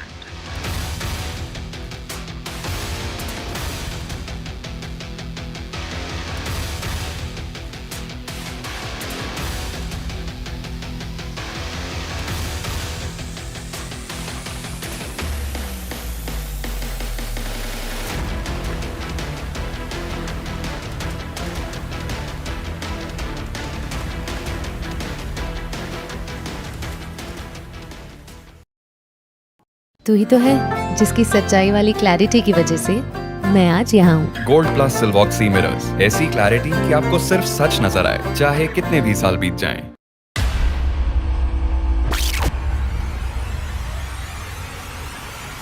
The last 1 month, if you see, the share prices of Genzol Engineering has fallen more than 58%. Why are the rating firms calling the debt payments as default? We have two credible credit rating agencies on March 4th coming and downgrading the stock to D. Statements are consistently being proven wrong, and transactions are being taken place which are different from what they were originally pictured to be. The company claimed it would roll out 6,400 electric vehicles. But what it has rolled out is a shocking scam. Funds meant for the project were funneled allegedly back to the promoters, the Junkie brothers. What did the money buy? Not EVs, of course, but a lavish flat in Gurgaon's luxurious DLF Carmelias.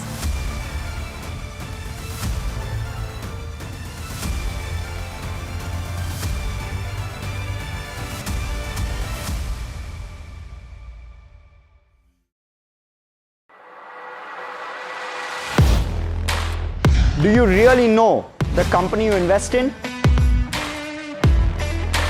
What is the real picture behind presentations and claims? Is the outlook as rosy as the company claims? Know Your Company, powered by NDTV Profit Research, shines a light on the biggest stock market movers.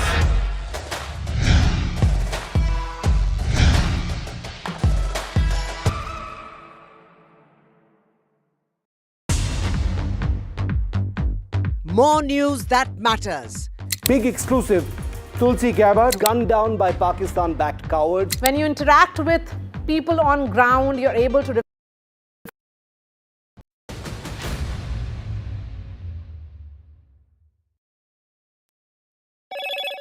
Hello, Moto. Motorola, India's leading AI smartphone brand.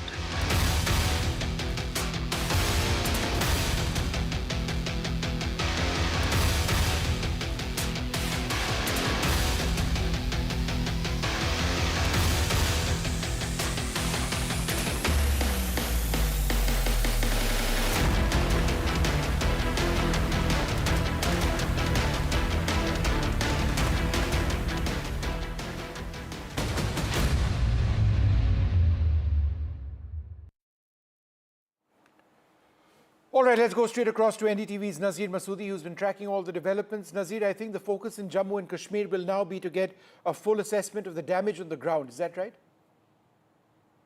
Exactly. In fact, I spoke to Chief Minister Umar Abdullah a while back, and he was telling me maybe tomorrow or the day after he will be visiting Poonch, which is the worst hit by the ceasefire violation from Pakistan, massive shelling.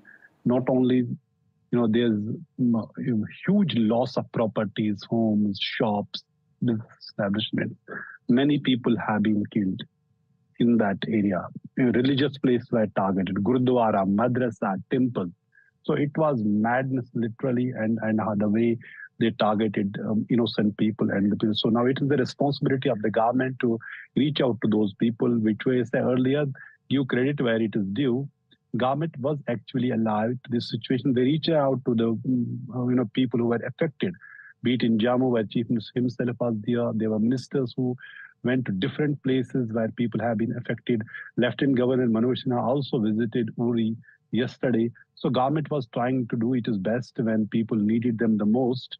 That was a good thing that happened. But now it is the question of relief and the rehabilitation of those affected.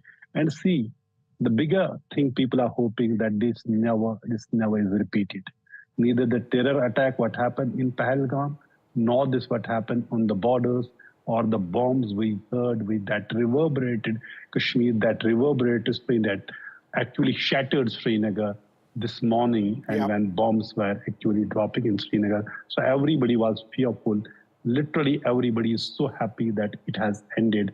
Whatever would be the political now, connotations of what has happened. But the fact is, the hostilities, the confrontation had ended.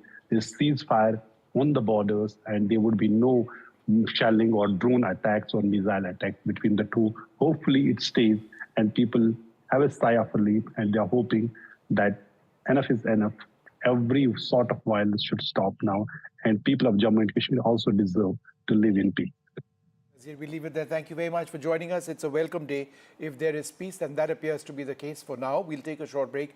There's more coming up.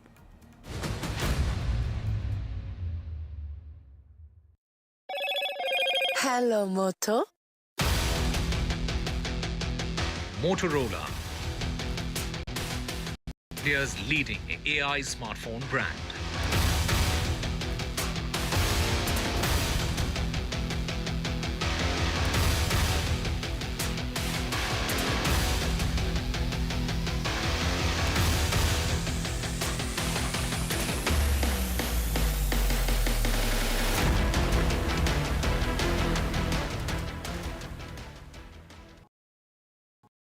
Gold plus optimistic reflective glass लगाओ, धूप की गर्मी को दूर भगाओ और बिजली का बिल भी बचाओ।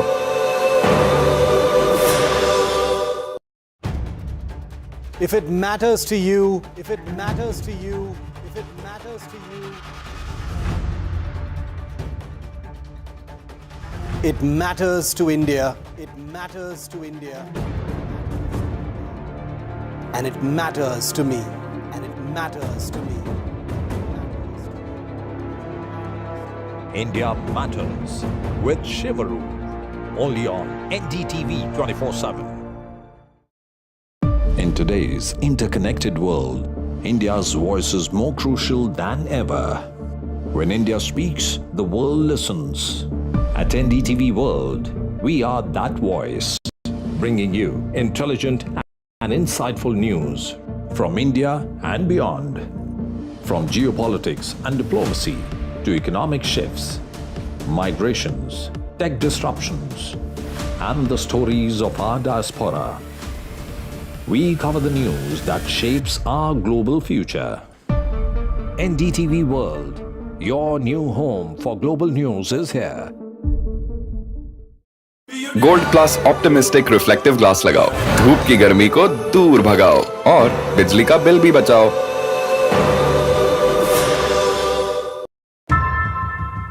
How often have you turned away from debates that descend into endless fights?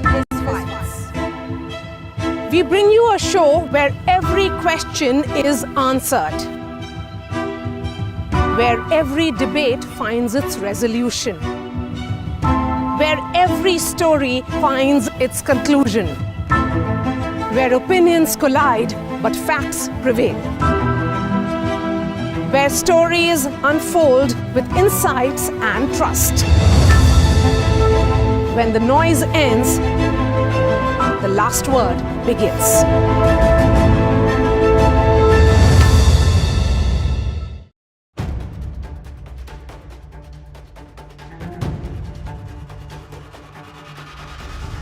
If it matters to you, if it matters to you, if it matters to you,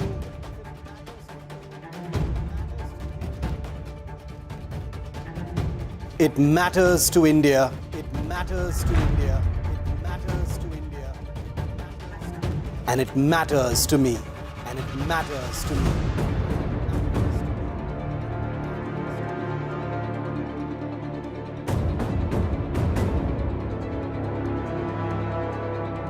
India Matters with Shivaru, only on NDTV 24/7.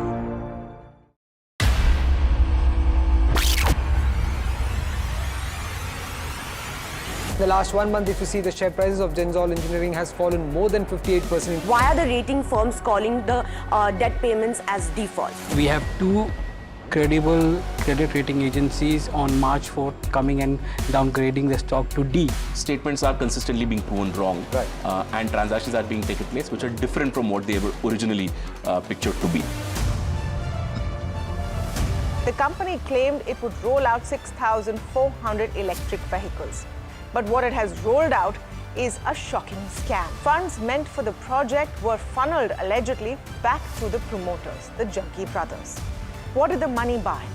Not EVs, of course, but a lavish flat in Gurgaon's luxurious DLF Carmelias.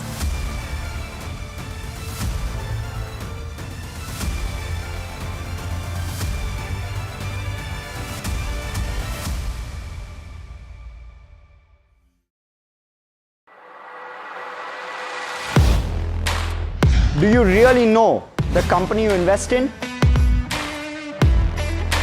What is the real picture behind presentations and claims? Is the outlook as rosy as the company claims?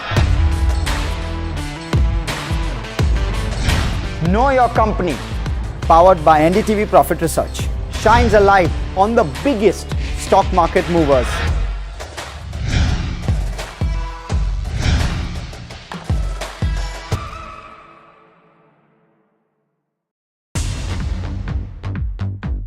More news that matters. Big exclusive. Tulsi Gabbard gunned down by Pakistan-backed cowards. When you interact with people on ground, you're able to reflect their sentiments much better. More debates that shake the system. More exclusives. Hello, Moto. Motorola, India's leading AI smartphone brand.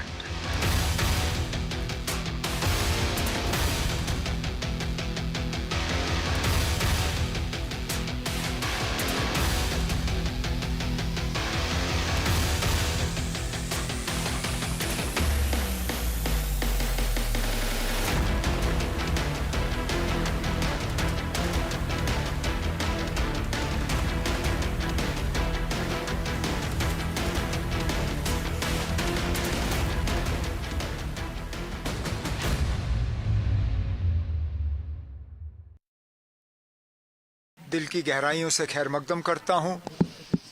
देर आए दुरुस्त आए, लेकिन चलिए आखिरकार पाकिस्तान के DGMO ने phone उठा के हमारे डीजीएमओ से बात करके दोबारा सीज़ फायर जम्मू कश्मीर और बाकी इलाकों में कायम किया।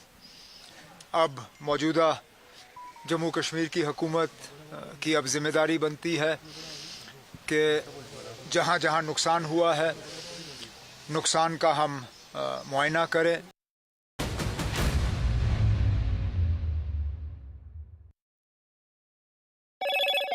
Hello, Moto. Motorola, India's leading AI smartphone brand. A show of solidarity with the armed forces. Scores of youth thronged the Government Medical College Hospital in Jammu to donate blood for those injured in Pakistani shelling. The blood donation campaign witnessed overwhelming participation from young citizens, many of whom stood in long queues at the hospital.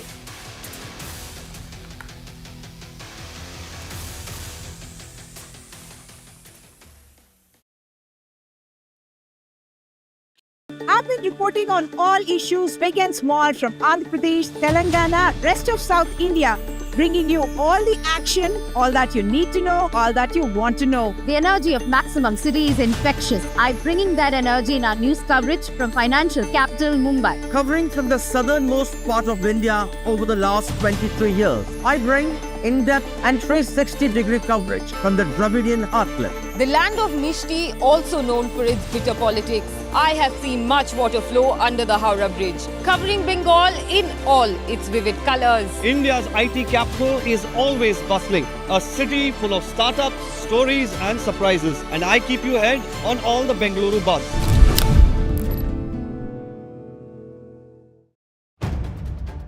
If it matters to you, if it matters to you, if it matters to you, it matters to India. It matters to India. And it matters to me. And it matters to me. India Matters with Shivaru. Only on NDTV 24/7. In today's interconnected world, India's voice is more crucial than ever. When India speaks, the world listens. At NDTV World, We are that voice, bringing you intelligent and insightful news from India and beyond. From geopolitics and diplomacy to economic shifts, migrations, tech disruptions, and the stories of our diaspora. We cover the news that shapes our global future. NDTV World, your new home for global news, is here.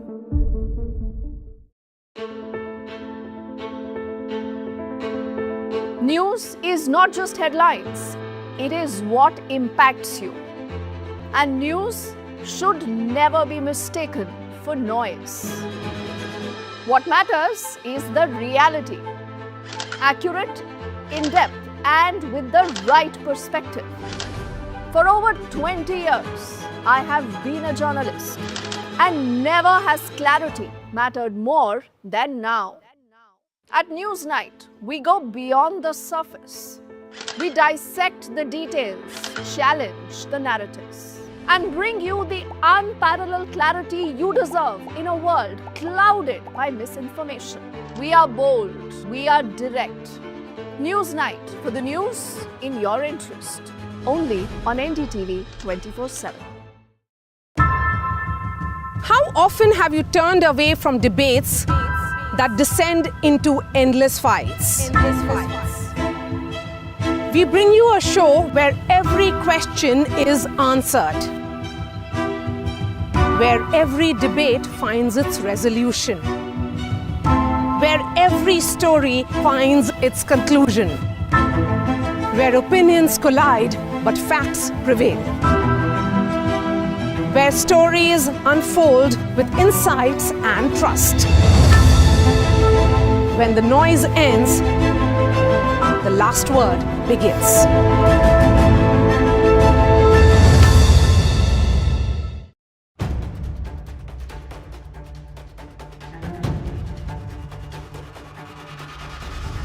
If it matters to you, if it matters to you, if it matters to you,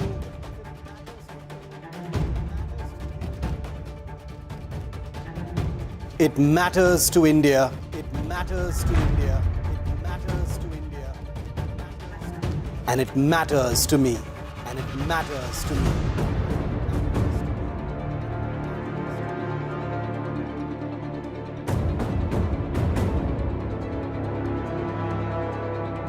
India Matters with Shivaru, only on NDTV 24/7.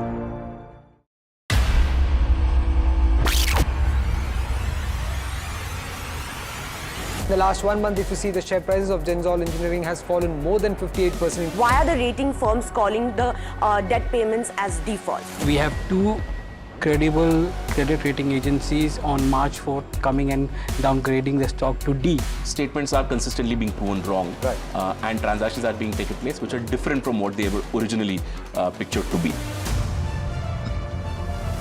The company claimed it would roll out 6,400 electric vehicles.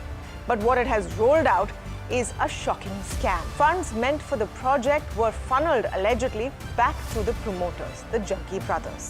What did the money buy? Not EVs, of course, but a lavish flat in Gurgaon's luxurious DLF Carmelias.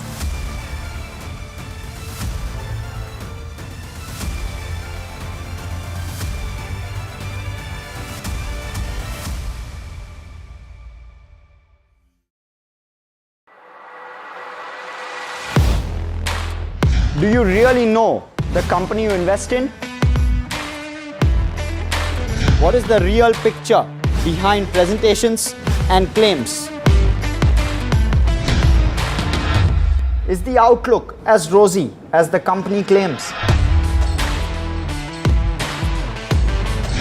Know Your Company, powered by NDTV Profit Research, shines a light on the biggest stock market movers.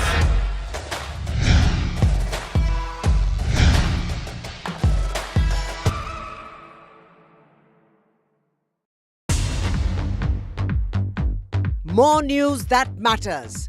Big exclusive. Tulsi Gabbard gunned down by Pakistan-backed coward.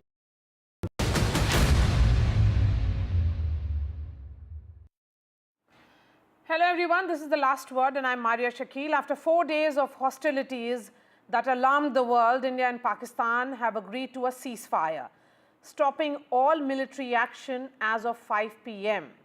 India confirmed the ceasefire shortly after US President Donald Trump announced it on his Truth social platform. India said that it was the Pakistan DGMO who initiated the call this afternoon, and after which discussions took place and an understanding was reached. Minutes after India announced a full and immediate ceasefire with Pakistan after days of missile, drone and artillery attacks, we heard Foreign Minister Dr. S. Jaishankar issue a stern message for harbors of terror.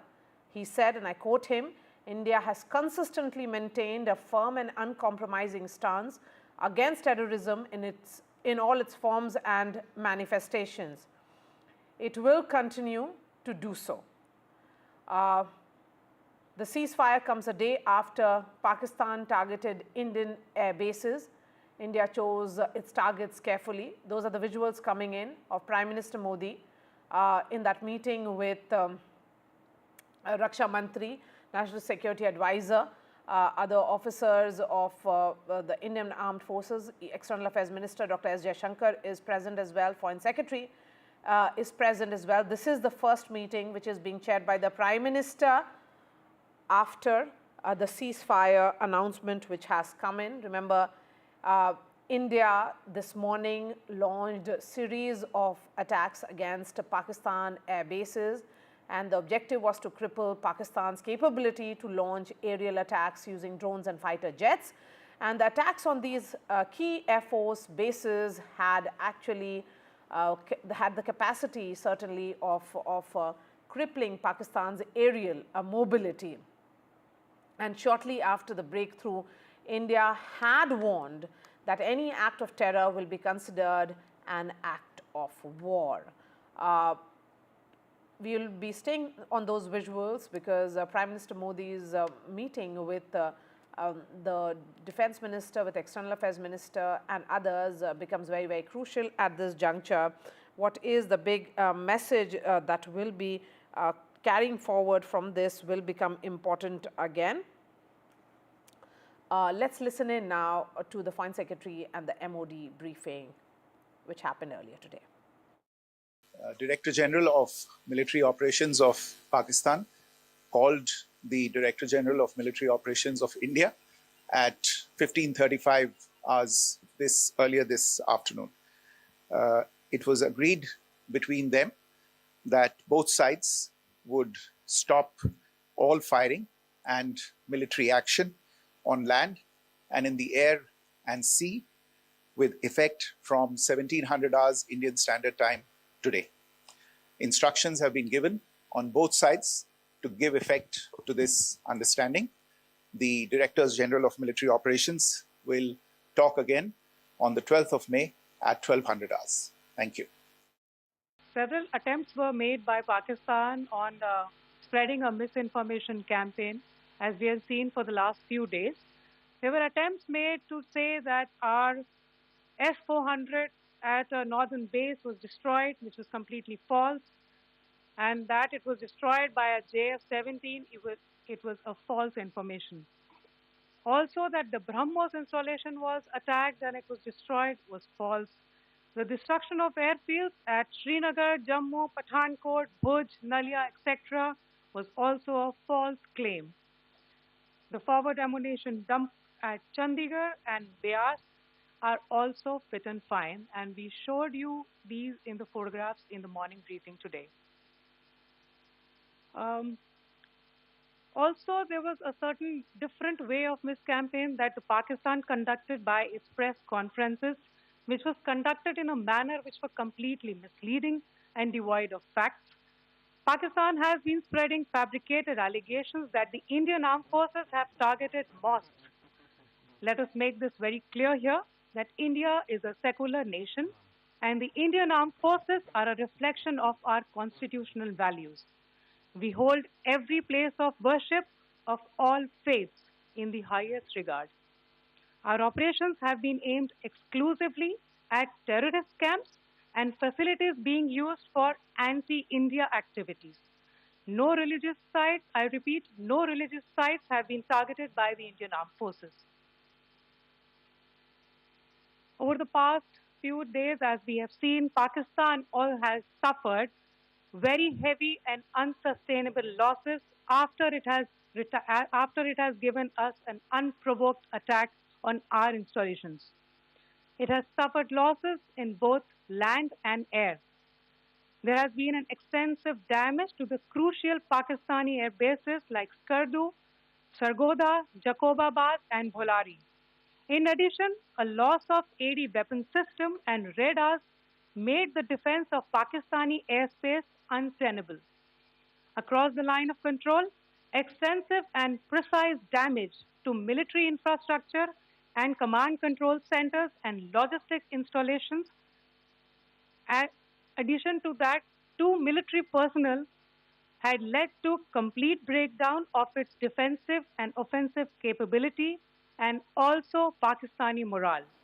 And joining me now is Shivarur, straight from Srinagar. We also have Aishwarya Jain tracking Prime Minister's meeting very closely. Shiv, I'm coming to you first, because government sources are saying clearly that this is a conditional ceasefire only on kinetic action, and Pakistan still has water, trade, diplomatic and financial sanctions. So clearly, as far as the messaging which is going from the government of India is that if there is any kind of violation now onwards, it will be seen as an act of war.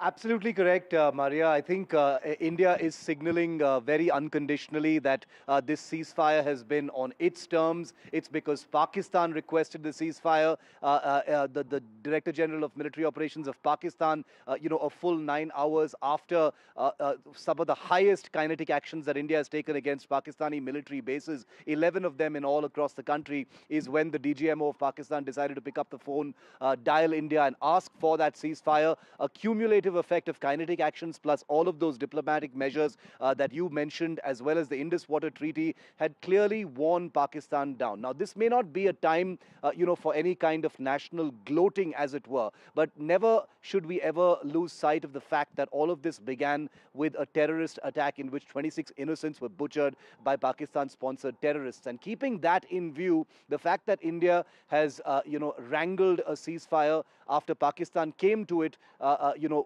obviously under great pressure of these military strikes on its most strategic assets in different parts of the country, has meant that India has agreed to a ceasefire from a position of strength. Very importantly, that you pointed out that the Indus Water Treaty, perhaps the most unsung of Indian actions against Pakistan, has had a very, very deep effect on the Pakistani psyche, politically, diplomatically, and even culturally, given that, it had never been imagined that water would be cut off. But I think the prospect of, a terrible energy crisis, a food crisis, a farming crisis in that country meant that Pakistan was already on the back foot before these kinetic actions actually began. And the drone strikes were actually something they needed to sell to their domestic audience in order to look strong. So net, I believe that India has, negotiated this ceasefire from a position of power, from a position of advantage, and has very tellingly pointed out that only kinetic and military actions are stopping right now. All of the other decisions continue to remain active. All right, let me bring in Aishwarya. Aishwarya, the message that has come in from Prime Minister Modi's new doctrine, it is India's modern security doctrine, which has been firmly put on for the world to see, that it is swift, surgical, and unapologetically assertive. India can protect its citizens, and if there is an act of terrorism which emanates from its neighborhood, then they should be prepared for retaliation of this nature. Well, India remains watchful. While the ceasefire offers temporary relief from rising tensions, the Indian military's statement underscores that peace will be maintained only if Pakistan refrains from provocation, and India will remain watchful, asserting that future threats will be met with forceful and immediate retaliation. Remember what Colonel Qureshi also stated during that press conference, that India will not tolerate misinformation, false propaganda, or any aggression. Forces will remain strong, alert, and fully prepared. And therefore, the reason perhaps those visuals on our screens where Prime Minister Narendra Modi chairing that high-level meeting, External Affairs Minister S. Jaishankar, Defense Minister Rajnath Singh, NSA Ajit Doval, along with all the three service chiefs being given a strong message from the Prime Minister that our forces should remain on strong alert and they should be fully prepared because there has been, of course, a mistrust with Pakistan. We all know that what is the history with the Pakistan, and therefore the reason perhaps on one side there is temporary relief, ceasefire, but Indian armed forces and Indian dispensation will be always on alert, and there will be no, such case that will be dealt. Of course, the message was loud and clear in the earlier meeting as well that if any sort of future terrorism activity will be done from the Pakistani side, from their terror hubs, then it will be considered as an act of war in India, and India will respond accordingly. Aishwarya and Shiv, thank you so much for joining us. Let's bring in the guests who are joining us at this hour. We have Rajiv Dogra, former diplomat, Lieutenant General Rajendra Singh is a former DG Infantry, Swasti Rao is geopolitical and foreign policy expert. We have Elizabeth Threlkeld joining us from Washington, D.C. She is a senior fellow and director of the South Asia program at the Simpson Center. I'm going to begin with you, Elizabeth. What, according to you, has happened today in terms of the ceasefire?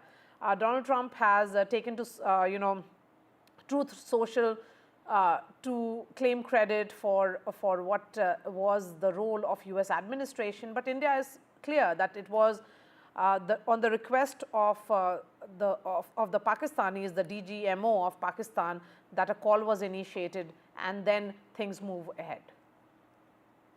Sure. Thank you very much for having me. I think the big picture here is I don't want to get too caught up in who necessarily was behind this, who said what to who, what the timing was. I think the important thing to remember is that a ceasefire looked somewhat unlikely just 12 hours ago, 24 hours ago, right? This has been the most significant escalation that we've seen between the two sides in several decades. So, I have to go on the same set of facts or same set of statements that you do. My understanding is that the U.S. was involved, and I think we've seen statements coming out from the president, from the Secretary of State over the last several days that back that up.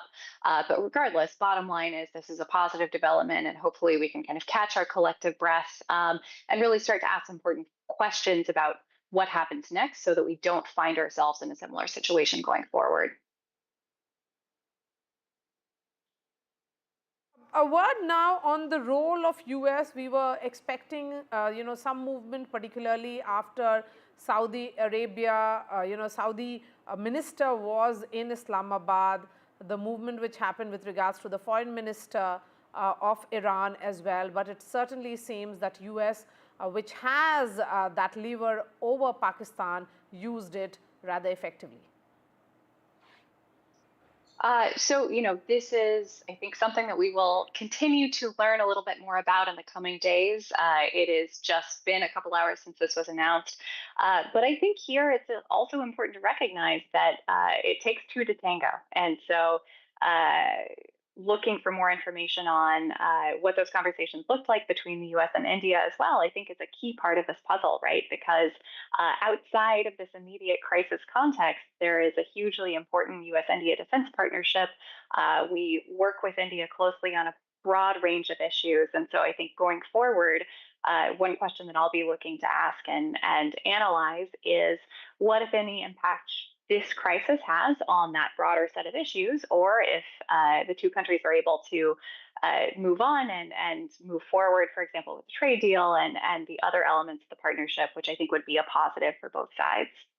All right, Ambassador Dogra, your thoughts on the ceasefire?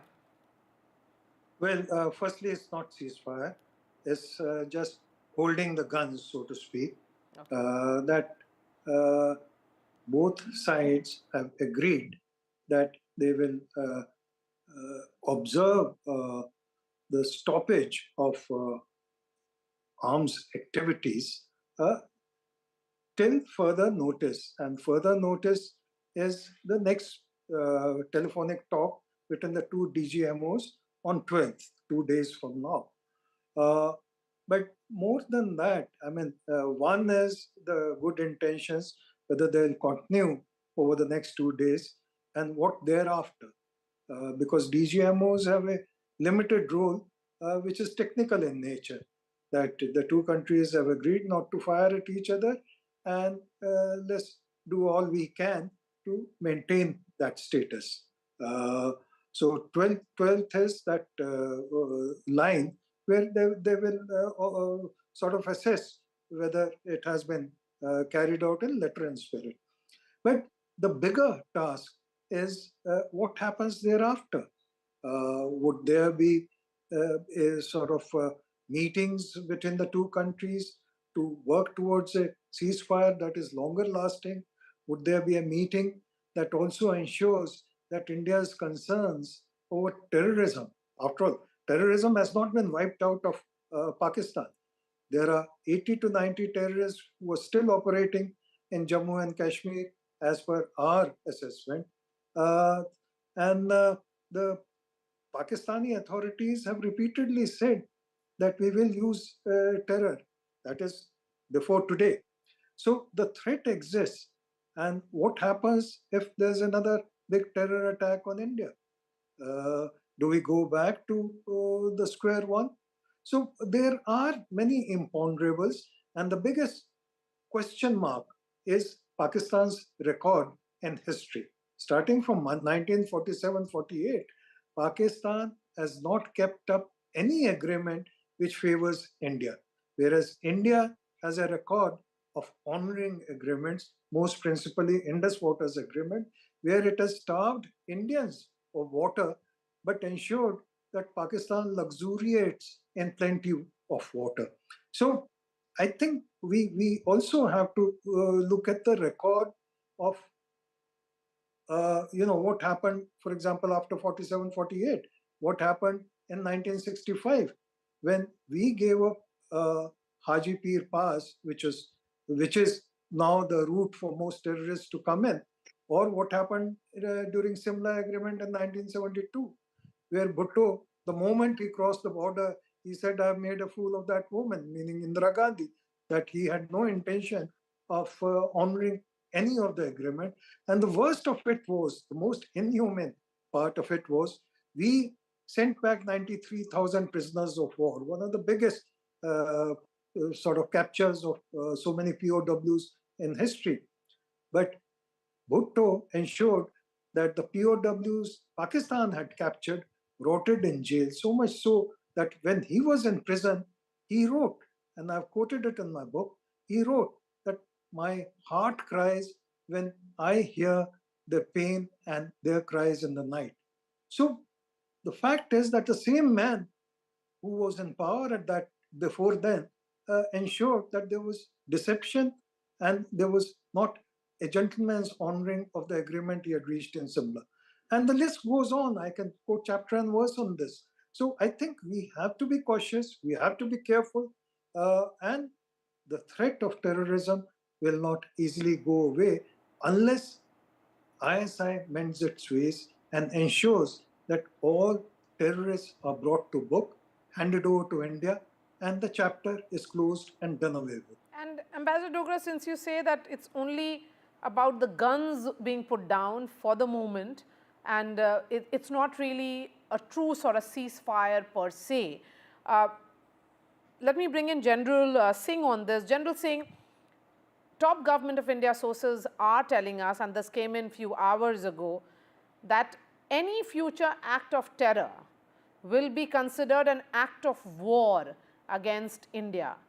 India, so far in this entire 72 hours of turbulence that we saw, escalation coming in from Pakistan, aggression coming in from Pakistan, had maintained that it was not really technically declared a war. It was seen as war-like situation.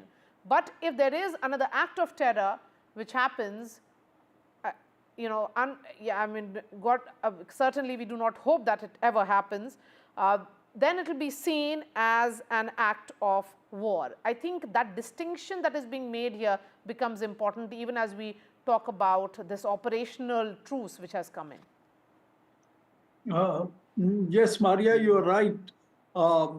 Before I come to the aspect of what these rules of engagement the government had announced in the morning, to say that any act of terror henceforth will be considered as an act of war. I think we need to spend about 15 seconds in seeing as to what all has happened. What has happened is that Pakistan was in a bad state, economically, security-wise. Its situations in Baluch and Khyber Pakhtunkhwa front, and their army chief, who is a radical by himself, then decided to strike by using terrorists in Pahalgam. Thereafter, our government took a very firm stance, adopted a number of diplomatic and economic measures, and also suspending the Indus Water Treaty, and then went in to strike the terrorist camp with 100% accuracy. 100%. 9 terrorist camps were struck, and we were able to bring down about 90 to 100 of these terrorists. Now, in the background of this, Pakistan reacted with nearly 400 drones on the first night, and hardly any of those drones reached their target. Our air defense was superb. Our troops were alert on the ground. Our system of countering these actions by Pakistan was good. The same thing was repeated by them the next night also, and the result was same and similar. We were able to ensure that hardly any damage was caused to any of our air installations. On the Pakistan or from the Indian side, the situation was totally different. What happened was that we chose our targets correctly.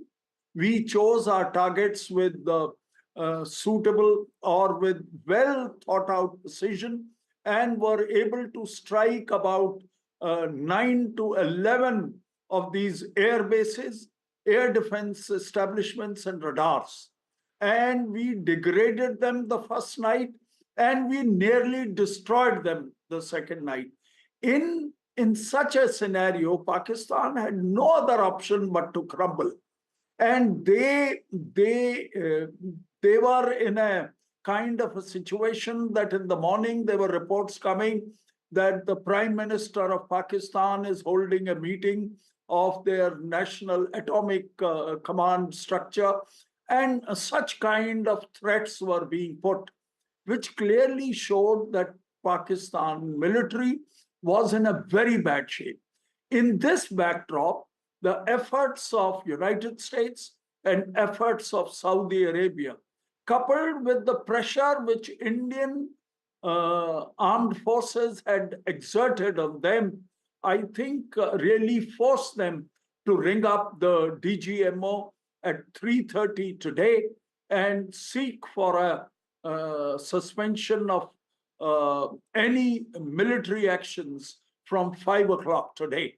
And I think the result of all this is that we have really nearly achieved whatever we were aiming to achieve. That is to send a message to Pakistan that don't try this with us. Otherwise, you will have to pay a heavy price. Absolutely. Pakistan seems to have learned this lesson. Whether it will actually reform tomorrow, only the time will tell. But the message has been sent to the world and of course to Pakistan that if there is an act of terror, then it will be responded with this kind of airstrikes right inside Pakistan, where the terror camps will be destroyed. Indian armed forces are fully equipped to carry it out because they believe in you know, protecting their own citizens. Swasti Rao, you know,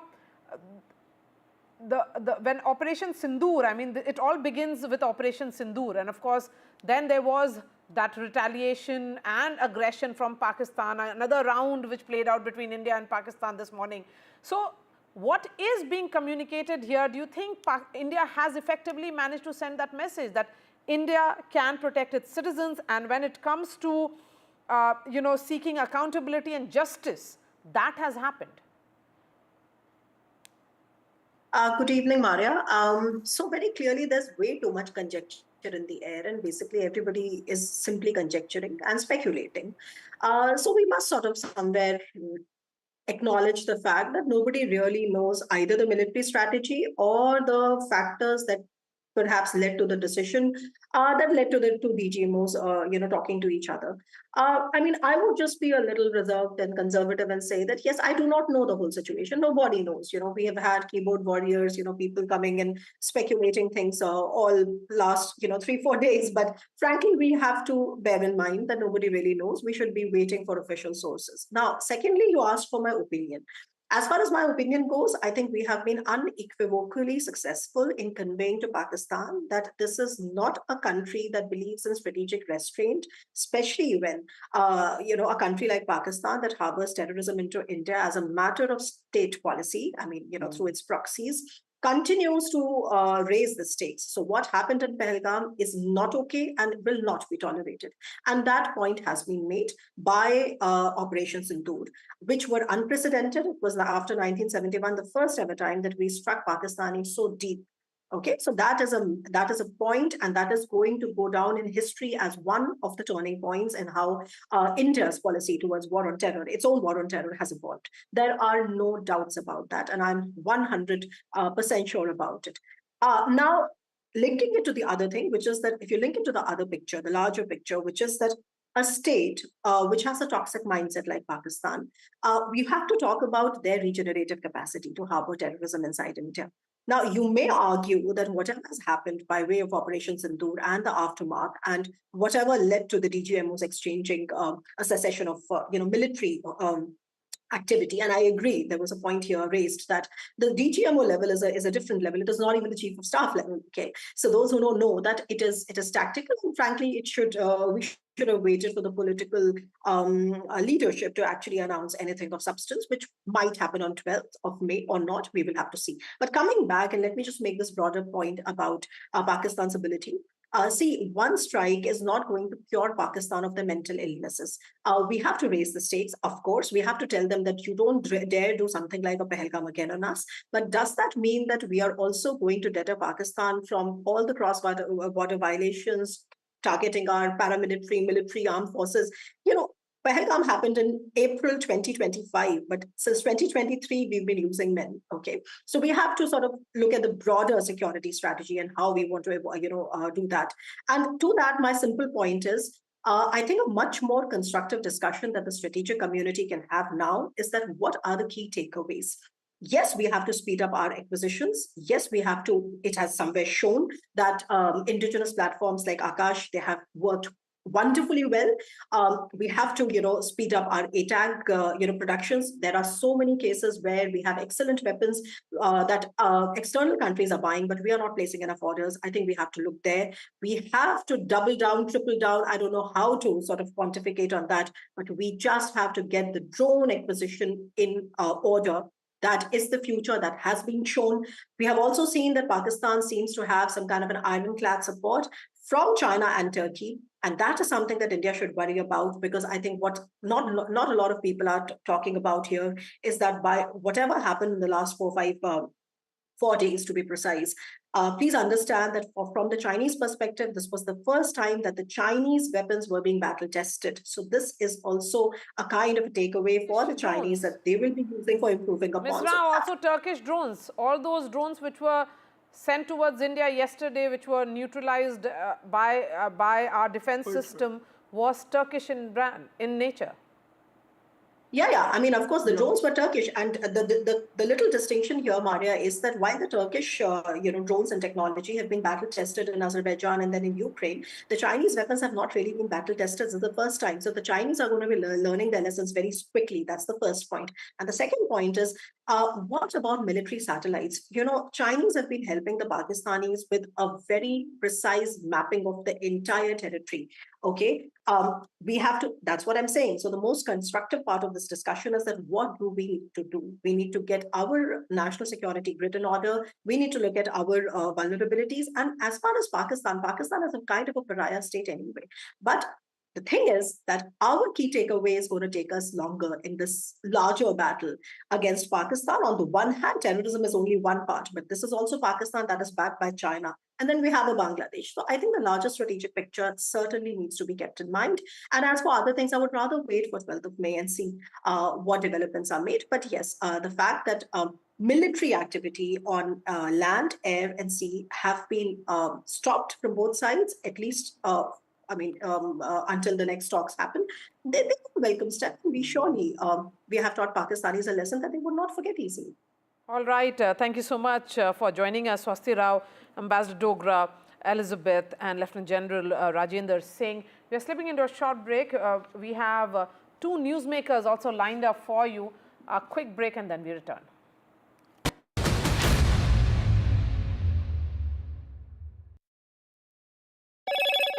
Hello, Moto.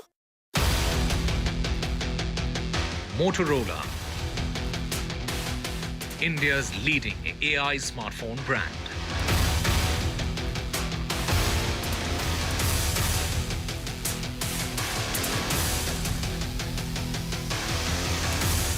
India announces ceasefire with Pakistan. Sources say that Pakistan DGMO initiated call today. Sources also say it was direct talks between India and Pakistan. Indian forces speak about the ceasefire, say Pakistan spread misinformation. India's response was measured and responsible. Government sources share details on India-Pakistan truce, say it is only conditional. Water and diplomatic actions and sanctions stay. Prime Minister Narendra Modi chairs a meeting with Defence Minister Rajnath Singh and External Affairs Minister Dr. S. Jaishankar.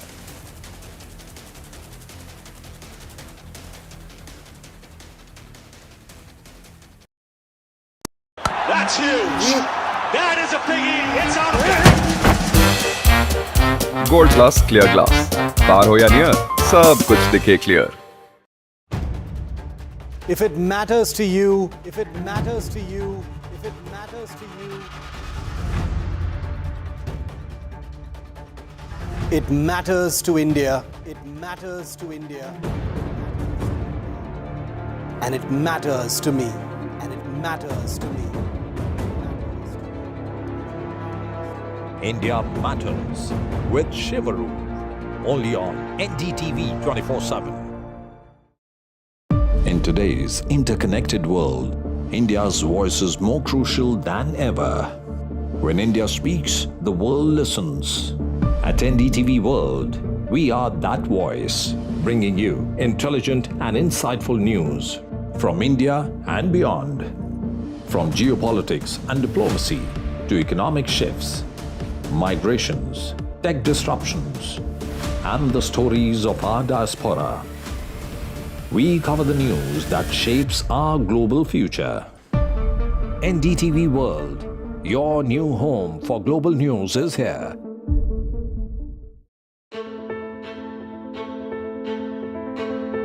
News is not just headlines, it is what impacts you.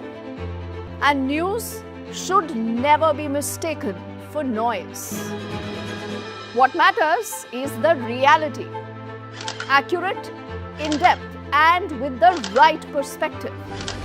For over 20 years, I have been a journalist, and never has clarity mattered more than now. At Newsnight, we go beyond the surface. We dissect the details, challenge the narratives, and bring you the unparalleled clarity you deserve in a world clouded by misinformation. We are bold, we are direct. Newsnight, for the news in your interest. Only on NDTV 24/7. How often have you turned away from debates that descend into endless fights? We bring you a show where every question is answered, where every debate finds its resolution, where every story finds. How often have you turned away from debates that descend into endless fights? We bring you.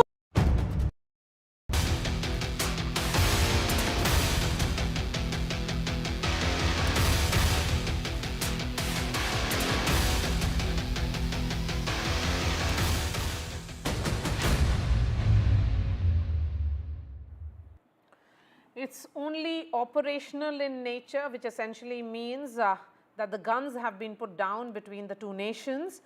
And as far as other areas are concerned, the sanctions against Pakistan, which is on trade front, on water front with regards to the Indus Water Treaty having been put on hold, will continue, is the big message that is coming in from this ceasefire which has been achieved, which is operational since 5 p.m. this evening. Of course, it was the Pakistani DGMO who sought that meeting with India, which was essentially a telephonic conversation initiated by them. Nazir Masoodi is joining us from Srinagar. Nazir, you know, as a journalist who has covered conflicts for years, what's your sense of the moment? Well, ceasefire which is welcomed by one and all, and everybody was waiting for that. It is in nobody's interest to continue this conflict because there are never no clear winners in any war. And it has to end one day. Thank goodness it has ended sooner than later, and people have heaved a sigh of relief. But what it means politically, besides agreeing on ceasefire, which was announced by US President Donald Trump, and then there were two other statements by the Vice President, J.D. Vance, and then the Secretary of the State, where there's an important thing.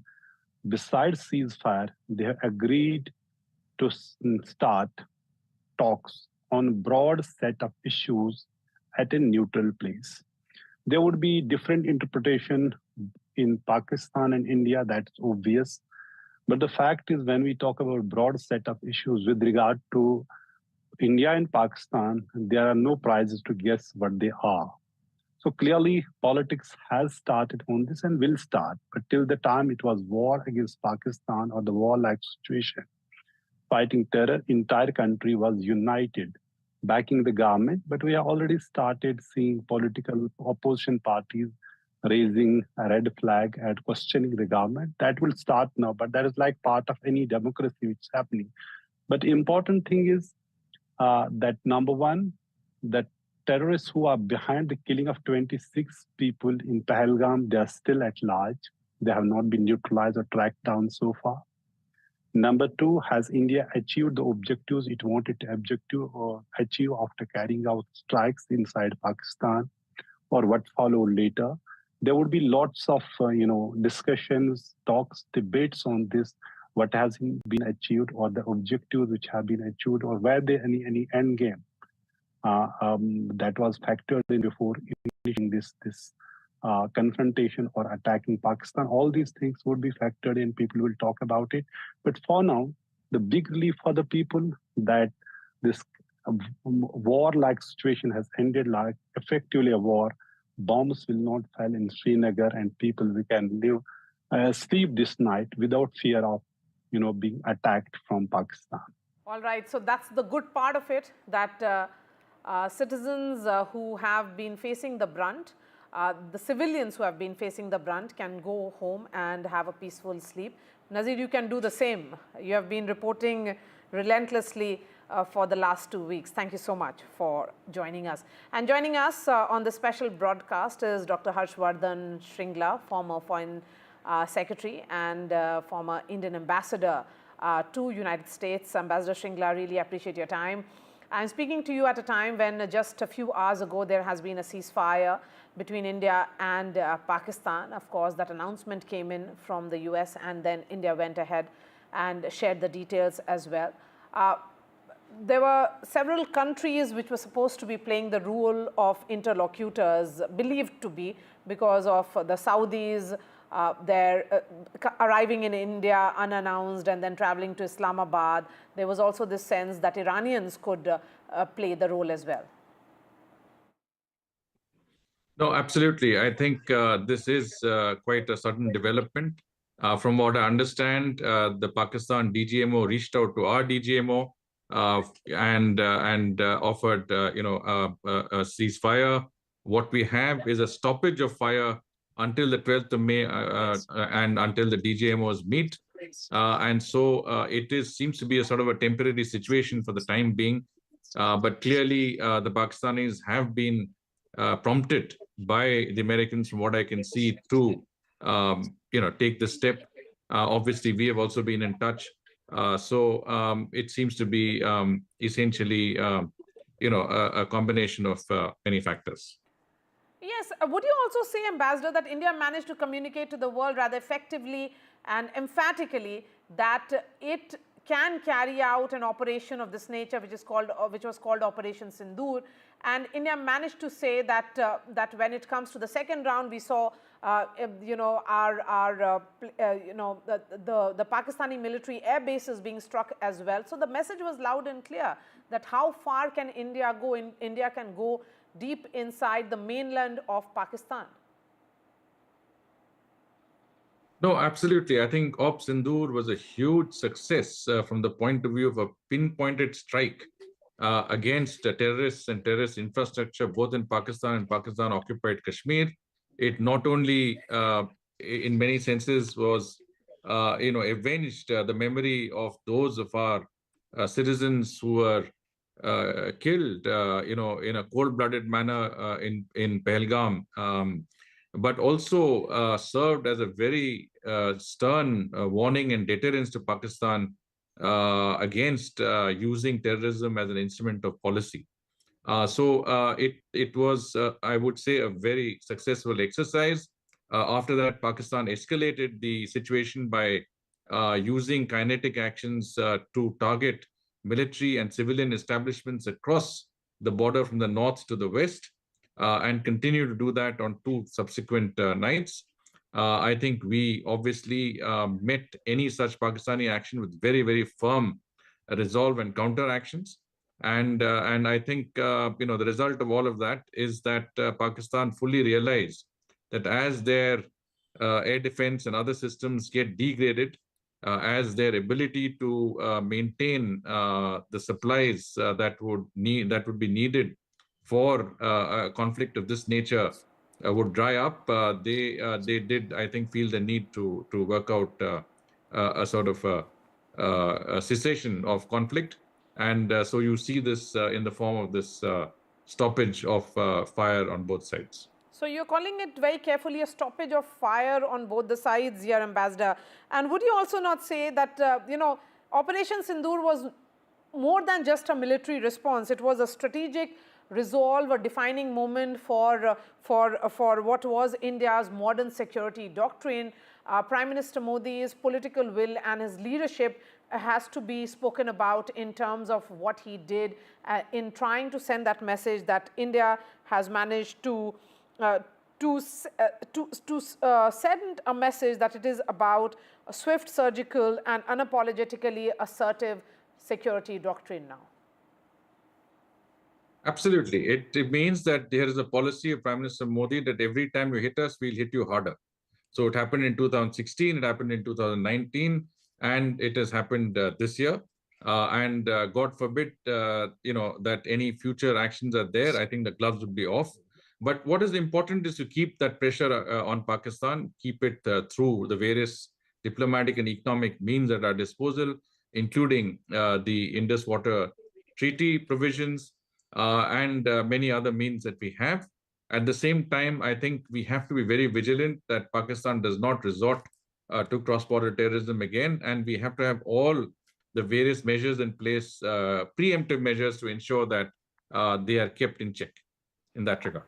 A word on the role of the US. While there was a lot of anticipation as to what the Saudis could do, but the call that was made by Marco Rubio to General Asim Munir, was a message that that US understands who is really in charge and control of Pakistan.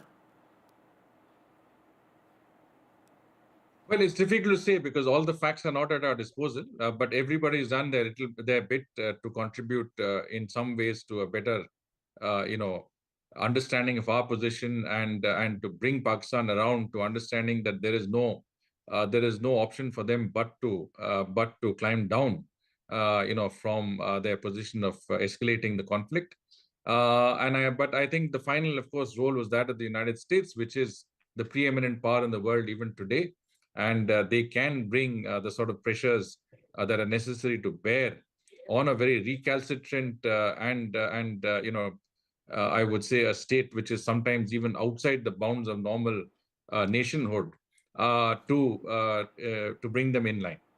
How do you look at the role of IMF, which certainly, the sanctions in terms of what Pakistan managed to achieve through the IMF meeting yesterday? India abstained from the vote because the rules do not really permit a formal no, but India did convey its strong dissent that in terms of Pakistan military's role in the country's economic dominance and how to expect any kind of transparency in the functioning of Pakistan may be expecting too much out of it. Well, this is not the sanctioning of a loan or a facility. I think this is a tranche of an existing facility that was agreed to. So there is a 7 billion extended facility fund, out of which $1 billion was provided. And there is another, I think it's called a sustainability fund for which another 1.3 billion was provided out of that existing fund that was already approved for Pakistan. I think there was not enough time for us to be able to lobby with the members to get a decision that was favorable. But I think we have made our point that Pakistan is can't be relied on with the proper use of its funds, and that there is a grave danger that the funds would be misused to support non-state actors, terrorists, and of course their military misadventures. I think if it comes up again, we should be able to make our point even more forcefully. Okay, before I let you go, your final thought on what is appearing to be just a ceasefire at the moment. If there is an aggression from Pakistan, India will see that as an act of war. Well, I would say that we haven't seen the end of this because, it is a stoppage of firing. But I think it all depends on Pakistan's, ability to keep its terrorists under check and not to indulge in any more, cross-border attempts at terrorism. And of course, as I said, I mean, the larger issue of dealing with Pakistan is still somewhere out there. We may not be involved in kinetic actions, but I think we will have to deal with the issue that is very much in our immediate neighborhood, which is how to deal with a country that's almost a failed state and one that is going to be a troublesome immediate neighbor. Ambassador Shringla, really appreciate your time. Thank you so much. And joining us now on this broadcast is Dr. Mukesh Aghi, President and CEO of US-India Strategic Partnership Forum. Dr. Aghi, really appreciate your time. As someone who understands the domain of international institutions and trade, how do you look at the ceasefire that has now been confirmed and, of course, which is now in place since 5 p.m. today? Well, you have to look at both from the perspective of Pakistan and India. For Pakistan, this is not a sustainable war. Its economy is in a mess, almost bankruptcy. IMF just gave them $1 billion+ as a loan to sustain itself. So it could not go beyond 1 week of high escalation with India itself. From India's perspective, you have to look at it has a robust economy which has crossed over $4 trillion in GDP. But more important is, as you see the recalibration of trades taking place, one thing it is important to understand that while the stress point between India and China, sorry, between US and China stays on and the tariff stays on up to 100%, India and the US will strike a trade deal and most probably around 10% tariff between reciprocal tariff between the two countries. So what happens is it drives US companies to look at India as a next manufacturing site. So it is important that there is a sense of peace in the region. It serves India's interest in the long term. But at the same time, India has made it very clear to Pakistan that the cross-border terrorism is not tolerable anymore. And this is not just India. After October 7th, Israel made it very clear. The rest of the world made it very clear. So I think overall, it is a plus point for India. India comes out ahead as far as the regional conflict goes. And would you agree that India has managed to communicate rather effectively and forcefully to the world that, that it remains firm and its stand is uncompromising against terrorism in all its forms and manifestations? And Prime Minister Modi in particular has been speaking about anti-terror operations, and he has actually walked the talk through Operation Sindoor. Absolutely. I think there is a level of tolerance which a nation can take. And I think India, under the leadership of Prime Minister Modi, has been able to take that. But I think he came out with a resolve, that is, we will basically destroy the terrorist camps in Pakistan. And the armed forces of India were quite effective in their endeavor to destroy those camps itself. But the message has gone out that I think if you want to punch back, India will punch back much, much harder. It sends a message that you cannot leverage non-state actors anymore to drive your foreign policy. So hopefully, I believe that Pakistan got the message. I think the message is very clear in Washington, D.C. also. D.C. realized that India has a resolve and it has to step in and convey to Pakistan it makes more sense to have a ceasefire than continue with the belligerent action against India. Do you think the sanctioning of the loan, the announcement of which came in 24 hours ago, has questioned the effectiveness of institutions such as IMF, the International Monetary Fund, if they are actually funding terrorism in a way, because they are not really holding Pakistan accountable for all the money which is being given by institutions like IMF?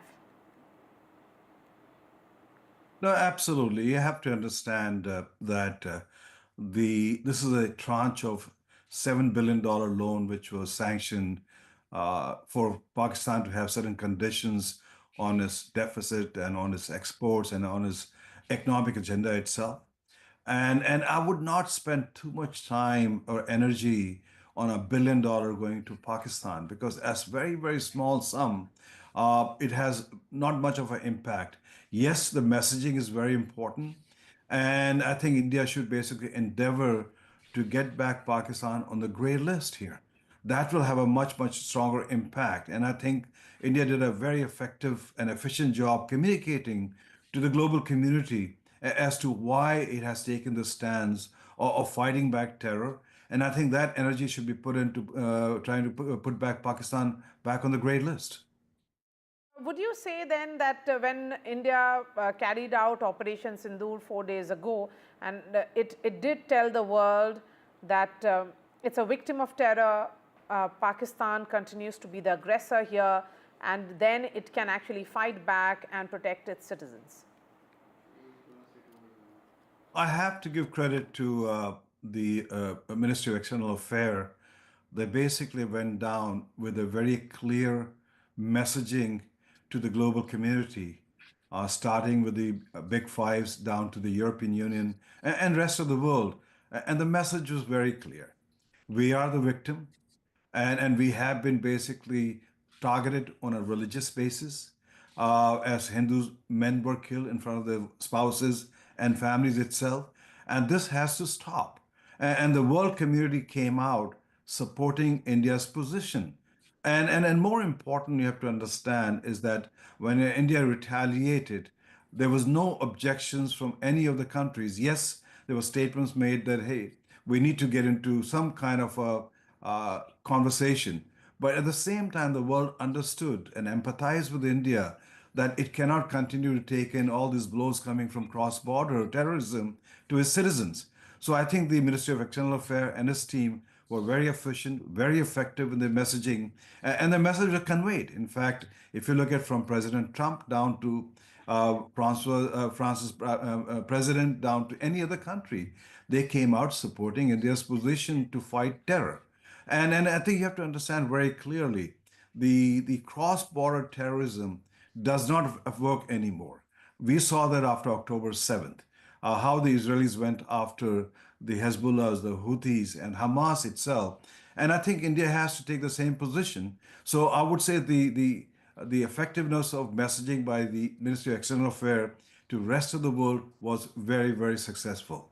Dr. Agi, and this is with regards to what Government of India sources are telling us, that this is a conditional ceasefire only on kinetic action, but as far as the trade, diplomatic and water sanctions are concerned, that is going to continue. How do you look at that development? Which is true. I think basically, if you look at the overall strategy of India is basically to punish Pakistan. And yes, you do have immediate impact of destroying the terror camps. But in the long term, India has to very seriously look at the water diversion going into Pakistan, because unless there is some kind of a effective threat, which is economic, which has an impact on Pakistan, this process of the Pakistan army waging terror war in India will continue. So I think India has to seriously look at diverting the water. India has to seriously look at basically containing the trade, unless you have some change in behavior and posturing from the Pakistan side. Otherwise, I think what we'll see is continuous effort by the army to legitimize itself by invoking terror campaign on India. So I think we support, from that perspective, both economic and other aspect of punitive action by India to contain this terror. All right, Dr. Mukesh Agi, really appreciate your time here on NDTV. That's all from me. Vishnu Shom joins you next to carry forward the news and updates.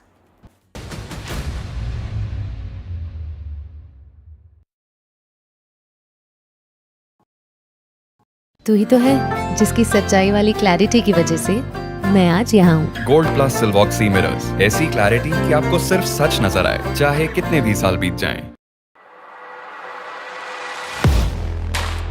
Do you really know the company you invest in? What is the real picture behind presentations and claims? Is the outlook as rosy as the company claims? Know Your Company, powered by NDTV Profit Research, shines a light on the biggest stock market movers.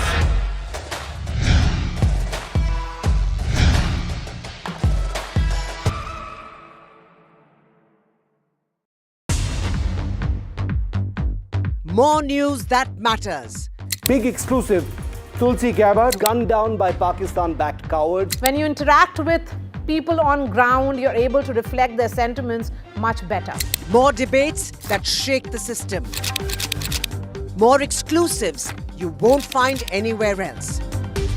Not just another prime time. It's a prime time that's unmissable. I've been reporting on all issues big and small from Andhra Pradesh, Telangana, rest of South India, bringing you all the action, all that you need to know, all that you want to know. The energy of Maximum City is infectious. I'm bringing that energy in our news coverage from financial capital Mumbai. Covering from the southernmost part of India over the last 23 years, I bring in-depth and 360-degree coverage from the Dravidian heartland. The land of Mishti, also known for its bitter politics. I have seen much water flow under the Howrah Bridge, covering Bengal in all its vivid colors. India's IT capital is always bustling, a city full of startups, stories and surprises. And I keep you ahead on all the Bengaluru buzz.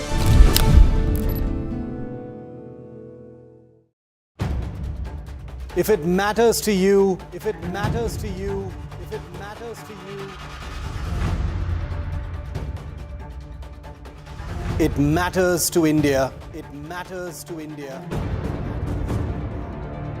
And it matters to me. And it matters to me. India Matters with Shivaru. Only on NDTV 24/7. In today's interconnected world, India's voice is more crucial than ever. When India speaks, the world listens. At NDTV World, we are that voice, bringing you intelligent and insightful news from India and beyond. From geopolitics and diplomacy to economic shifts, migrations, tech disruptions, and the stories of our diaspora. We cover the news that shapes our global future. NDTV World, your new home for global news, is here.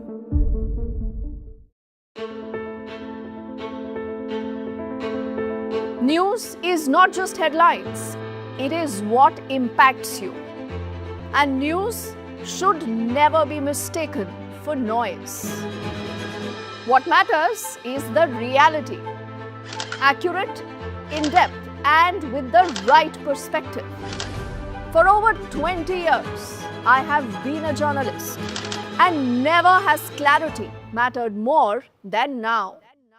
At Newsnight, we go beyond the surface. We dissect the details, challenge the narratives, and Good evening, welcome to Left, Right and Centre. I'm Vishnu Shom. Today is a defining moment in the subcontinent's volatile history, we hope. Today, India and Pakistan, teetering on the brink of war, stepped back from catastrophe, agreeing to a ceasefire at 5 p.m. The United States played an important role, with President Trump announcing the breakthrough on Truth Social, claiming credit for mediating intense overnight talks. But make no mistake, direct communication between the Directors General of Military Operations was the linchpin. At 3:30 p.m., Pakistan's Director General of Military Operations reached out to India's, halting strikes and pleading for peace, a move underscored by America's pressure, tying Pakistan's IMF loan to compliance. This truce, born from the ashes of the Pahalgam terror attack, averts a military nightmare, yet tensions continue to simmer. There are some reports of firing continuing along the international border and the line of control. Presumably those will die down. Now, India's resolve remains ironclad. The Indus Waters Treaty, suspended after the attack, will not be revived. Government sources confirm all punitive measures, including trade and diplomatic sanctions, stay in place. As the Directors General of Military Operations prepare to talk again on the 12th of this month, the world watches, holding its breath. Peace hangs by a thread, but for now, courage and diplomacy, we hope, will have prevailed. A look at the headlines at this hour. India announces its ceasefire with Pakistan. The Director General of Military Operations from Pakistan initiated a call today. Direct talks have taken place between India and Pakistan. India says our response was measured and responsible in terms of the military actions we've taken today, and that Pakistan has consistently been spreading misinformation. Government sources say that the conditional truce is all that has been achieved, but so no firing at the moment, at least nothing sustained, but water and diplomatic actions do stay. The Prime Minister meets the National Security Advisor. Post the ceasefire, the Prime Minister meets all service chiefs.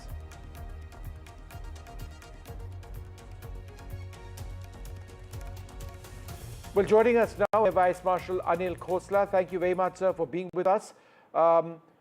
Firstly, sir, the broader theme over here, that quite unexpectedly, we have a ceasefire declaration between India and Pakistan. Did you expect this to happen so quickly? Yeah, Vishnu, thank you for calling me. I am Marshal, not Air Vice Marshal. Air Marshal. Yeah, Vice Chief is the post which I retired, so it generally gets mixed up and becomes Air Vice Marshal. Yeah, so actually speaking, you're asking me whether I was expecting. I'll tell you frankly, I was telling all my friends yesterday that I think yesterday evening would have been called off. The Pakistan had an escape window available. They had, to their countrymen, they had Pakistan army had enough this thing to show, okay, I've done something, I can stand against India. And with that moral this thing, he could have, there was a window still available. India was providing a window all the time. But I think they didn't take that window and decided to have one more boxing bout. And the last boxing bout, I think they realized that it is futile totally. And that's how it happened today. But I was expecting it yesterday. Air Marshal, the number of air bases of Pakistan that we hit, pretty much all of them, including Skardu today. There is visible damage on runways in some of the Pakistani bases. The fact that we attacked their main air base near Rawalpindi itself quite successfully, would continued military operations by the Pakistan Air Force have really been possible with the condition that we've left some of their facilities in? Yeah, so we caused a considerable damage as reported by various sources. But time will tell actually what is the damage, and the whole fog of war, when it clears up, things will come up. But that's what will happen now. The media war will start, that I caused this much damage and we caused this much damage, these many casualties, these many aircraft down. But the bigger picture we should not lose sight of. What is the effect of this, whatever we have exchanged blows with each other? Has Pakistan learned a lesson? Will they change their policy of, pleading India by 1,000 cuts, supporting the terrorism? And the major thing is, what next if another attack happens? Like India has articulated very clearly in this ceasefire that any other further terror act will be treated as an act of war. So what next? Because we've been increasing the punitive action, the strategy of punitive strategy. So what next? Straight away, any the trigger happens, straight away war or what? So these are the issues we need to think about in a bigger picture. Militarily, I think let's reflect on what happened today. Intense explosions, Srinagar, Jammu, Rajouri, Aknur, further down, Pathankot certainly. And yet our defenses were resilient. Our surface-to-air missile units, our anti-air artillery. How significant were the defenses that we had in preventing anything substantive by way of damage? Yeah, so if you notice this time, so far the ground forces didn't have eyeball-to-eyeball sort of a contact and skirmishes, except for exchanging of fires across the LOC and IB, which was done very nicely by the army, destroying quite a few of the bunkers and other infrastructure near the LOC and IB. But most of the things were fought or punches were thrown at each other through the medium of air, in terms of long-range vectors, in terms of drone, whether for surveillance or with the armed. In the last bout, even the missiles were used, slightly higher weapons. So I think we were able, with our air defense did quite well, the integrated air defense, and not only kinetic, even non-kinetic anti-US systems, anti-drone systems. I think overall we did quite well. And the Indian air defense is growing as per the challenges which is facing. And I think if we continue, we are on the right path as far as strengthening and capability building of air defense is concerned. Air Marshal, as we speak, there are some, worrying signs we're getting from Jammu and Kashmir. There have been ceasefire violations which have been reported, with the Jammu and Kashmir Chief Minister Omar Abdullah tweeting, what the hell just happened to the ceasefire? Explosions heard across Srinagar. So one would hope that these simmer down, that these die out. Perhaps the message hasn't gone through everywhere. Your initial reactions to the fact that there have been quite a few reports at this stage on ceasefire violations. Do you expect this to end? So, as you rightly pointed out, maybe the information has not gone down to the last man. Or maybe some trigger-happy people are there who, in spite of this thing, are ignoring the, on the pretext that we don't know as yet. or whatever it is, whatever the reason. In case it increases, then there is a problem. But if it dies down, it's good. And I'm sure that the hotlines are active now. And if it continues even at a smaller scale, the DGMOs and will talk and sort it out amongst themselves. The warfare that we saw, the air warfare, is unprecedented in the subcontinent. Drone warfare, like elsewhere in the world, is now one of the dominant themes. Could you reflect on how the nature of the air battle between India and Pakistan has fundamentally altered warfare per se, in the subcontinent?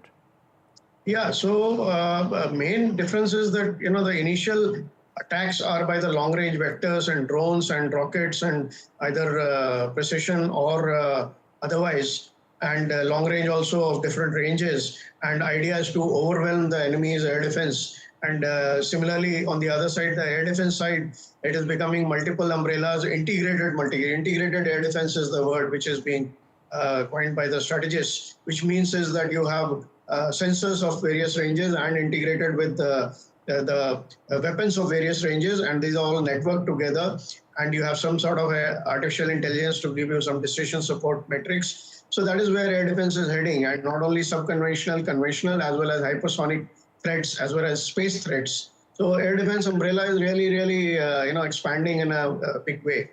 And the air warfare, beginning, it happens with these long-range vectors. In case of a ground action, then the whole full-fledged conventional war starts. And what happens, like even in Russia-Ukraine, if you see, when the stamina runs out, then it becomes a long drawn, boxing match where both the boxers are tired, but they keep punching one another. So you do some action with long range vector, and then the opposition does a punitive strike with the long range vectors and missiles. So that is what long drawn affair it becomes.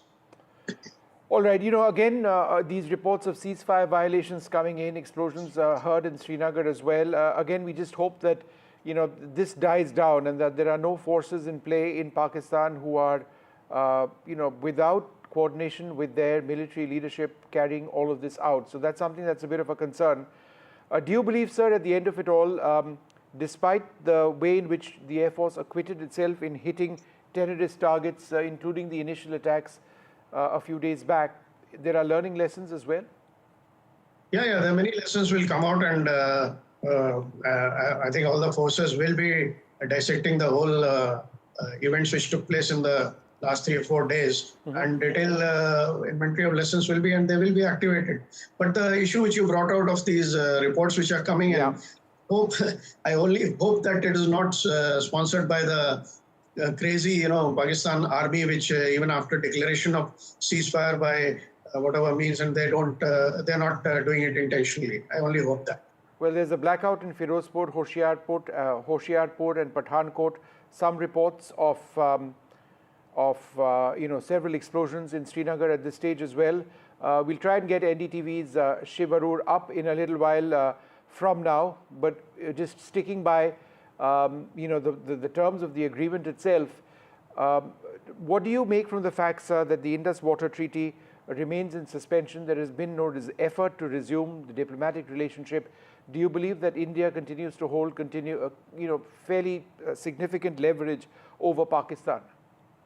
Yeah, so thing is, only ceasefire has been declared as yet. There have been no talks, there have been no discussions as yet. So once a ceasefire, like you're saying, you're yourself saying the whole lot of reports coming of this thing. So you can't trust the enemy. The trust has been totally broken. So it will take some time to the trust to build up, and also negotiations to take place for the things which have been done, and other means, economically, diplomatically. It's a multi-domain operation, and all those actions which have been taken to reverse it, it will not happen just by declaration of ceasefire. So I think we'll have to wait and see the trust-building measures. We'll have to see what Pakistan is doing, and thereafter, talk if they succeed. Then only slowly, gradually, the things will come back to normal, if at all. All right, sir. Lovely to speak to you. Thanks very much for being with us. I'm joined at this stage by Daniel Block, Senior Editor of Foreign Affairs and a contributing editor at the Washington Monthly, Kawal Sibal, former Foreign Secretary, General Subroto Saha, former member of the National Security Advisory Board, and General Raj Shukla as well. Thank you all very much for being with us. General Saha, let me come to you first. At this stage, there's this concern about ceasefire violations. And the only reason we are bringing this up is because it's not insignificant at this stage. Multiple explosions in Srinagar, apparently some drone activity as well. Could this simply be, elements of the Pakistani armed forces not having gotten the message so far? Well, Vishnu, firstly, thanks. Secondly, I must tell you this small violations here and there. Let's not get distracted by them. There could be elements who do not want to obey orders and who have got so charged up, and there could be those who are ignorant of what is happening on the top. But there are larger issues here which we must be, discussing in this forum now. Historically, let's not get away from the fact that as a nation, we seem to be frittering away military gains, whether it was in 71 or in 99. What happens now, we'll have to wait and see. In a show earlier today, I'm glad you had brought out this point, will the terrorist infrastructure get dismantled because of what has happened? It's a big question. Will talks and terror go hand in hand because of what is happening? It's a very big question. The point is, we seem to have agreed to what the US wanted us to do. Now, how are we going to leverage this concession that we have made to the US? Let's make no mistakes. We have made a concession to the US. How are we going to leverage it in the context of the Indo-US Defense Technology Partnership? Because we have to be better prepared for the next time. Let's not forget, if today we have made an announcement that any act of terror is going to be an act of war in the future, i.e. we have to have the ability to retaliate at a much quicker pace than what we have done this time around. So leveraging this for the future, to my mind, is most important. The next thing we must tell the United States that, look, we are the only country that has been able to draw a range of Chinese arsenal into this so-called war that we have gone through. So look, we have brought in front of you what Chinese technological capabilities can or cannot do on the battlefield. So these are huge, contributions we have done to the larger geopolitical context, or the larger context of warfare, if you will. So, and let's not forget, we have actually bailed out Pakistan. I mean, okay, fine, a small component of this, which I think you have alluded to earlier in one of your programs today, that the liver seems to have been that the release of the IMF fund. Well, by all means, that is true. But how has India helped Pakistan? We have prevented them the cost of the war. We have helped them by saving the potential cost of hitting at their economic targets. I mean, the fact is, because of all this, Munir has been spoken to by the United States. When they spoke to their prime minister, he could do nothing. Now, Munir has been spoken to, he has taken the decision.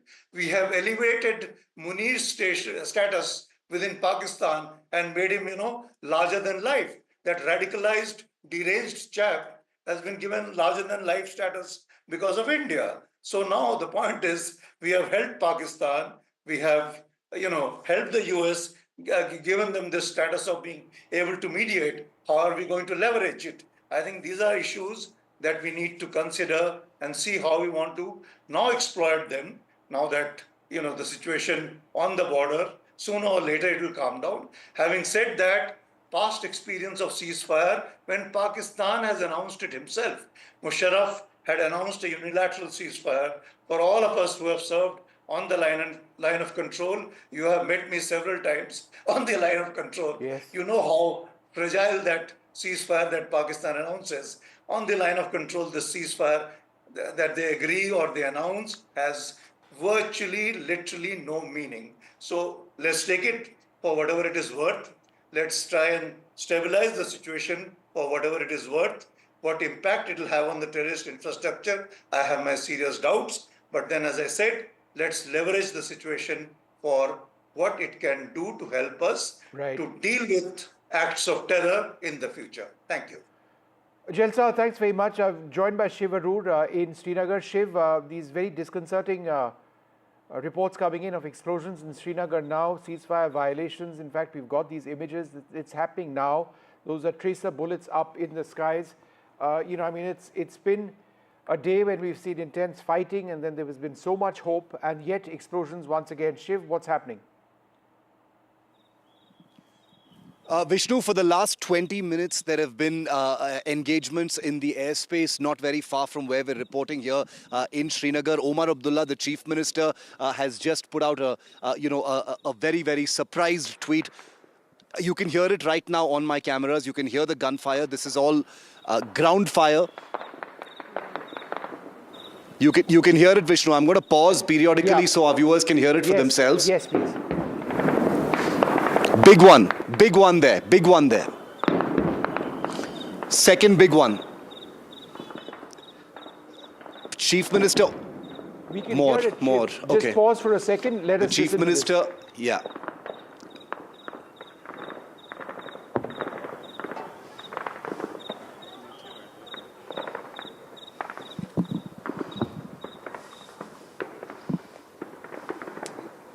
Carry on. We can hear this very clearly. It's non-stop. The anti-aircraft fire. Vishnu, for the last 20 minutes, this firing has been going on. The Chief Minister, Omar Abdullah, has also acknowledged it. He's put out a tweet saying, you know, what the hell is the ceasefire about? He's just heard these explosions. They're being heard all over Srinagar, clearly. Even the Chief Minister has spoken about them. This is by... Okay, it's getting more intense. It's getting more intense. There are 3 big explosions that have just happened. This is the longest drone engagement I've ever heard in Srinagar so far since the last 2 days. Let's just listen to it. It's non-stop.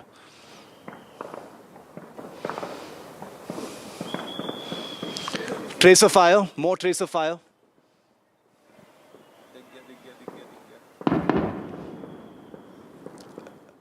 Okay, these could...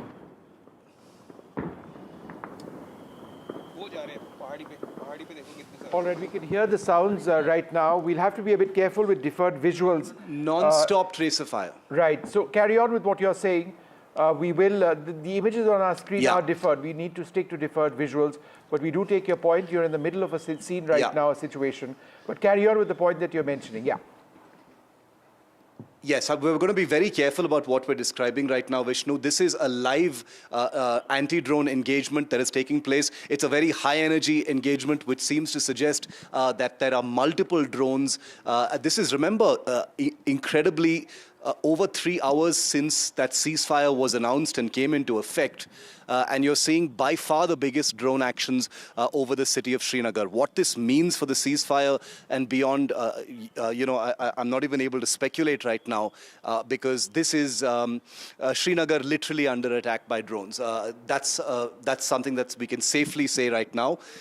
There is a blackout in the city. We haven't heard any sirens yet, but these seem to be tracer fire. Probably, some of the ground guns that we've been discussing before, the Zu-23s and the L-70s. The big, loud, dull thud that you heard was probably the L-70, and the rapid fire was probably the Zu-23 ground guns engaging these unmanned aircraft. What exactly these drones are, we don't know. More. See, it's continuing even now. Yeah, and that was a very big one which we heard. Shiv, hold on. We'll try and get a couple of reactions. Echoing all across the city. Yeah. Yeah, point taken. And Omar Abdullah has tweeted that to him, this is no ceasefire. The air defense units in the middle of Srinagar just opened up. All right, we'll come back to you in a moment, Daniel Block. That's a matter of huge concern. But assuming that this does die out, that perhaps some units haven't received word that there's a ceasefire in place. If we just keep that aside for just a moment, what was the role of America in getting India and Pakistan to talk peace? I think we're still trying to figure out exactly what role the United States played. The United States says it's played a rather large role, and the Pakistani officials have said that the United States did play a role. They thanked the United States for mediating. That said, there are many countries, obviously, that wanted the fighting to stop and that were in contact with both India and Pakistan about getting to some kind of ceasefire, which hopefully will last. Hopefully, as you're saying, that we're not seeing violations here that will lead it to collapse before it even really takes effect. So I think that both governments came under substantial international pressure to put a stop to the fighting. That said, I imagine the United States played a large role. Historically, the United States plays a large role in stopping these types of conflicts, in getting the parties to a ceasefire, and helping them frame it so that they can both claim a kind of victory and then move on. And that's part of why the United States maintains relations with both Pakistan and India, so that it can serve as a kind of arbiter in these. Okay. Ambassador Civil, obviously no one wants war, we want peace. But I think the points made by General Shah made a lot of sense when he said that do we have any guarantee that the terrorist infrastructure in Pakistan has been destroyed? And you know, the answer is no, there is no guarantee. So in as much as there is a ceasefire, hopefully, which comes into effect properly, what guarantee is there that Pakistan is going to behave itself? Well, not only there is no guarantee, I think Pakistan is not going to behave itself because there are structural difficulties in Pakistan. One is the Chief of Army Staff himself, the present Chief of Army Staff, who is extremely bigoted, very anti-Hindu, very Islamic in character. And that, of course, means that his animosity, emotional animosity towards India will always influence his thinking and his military approach to India.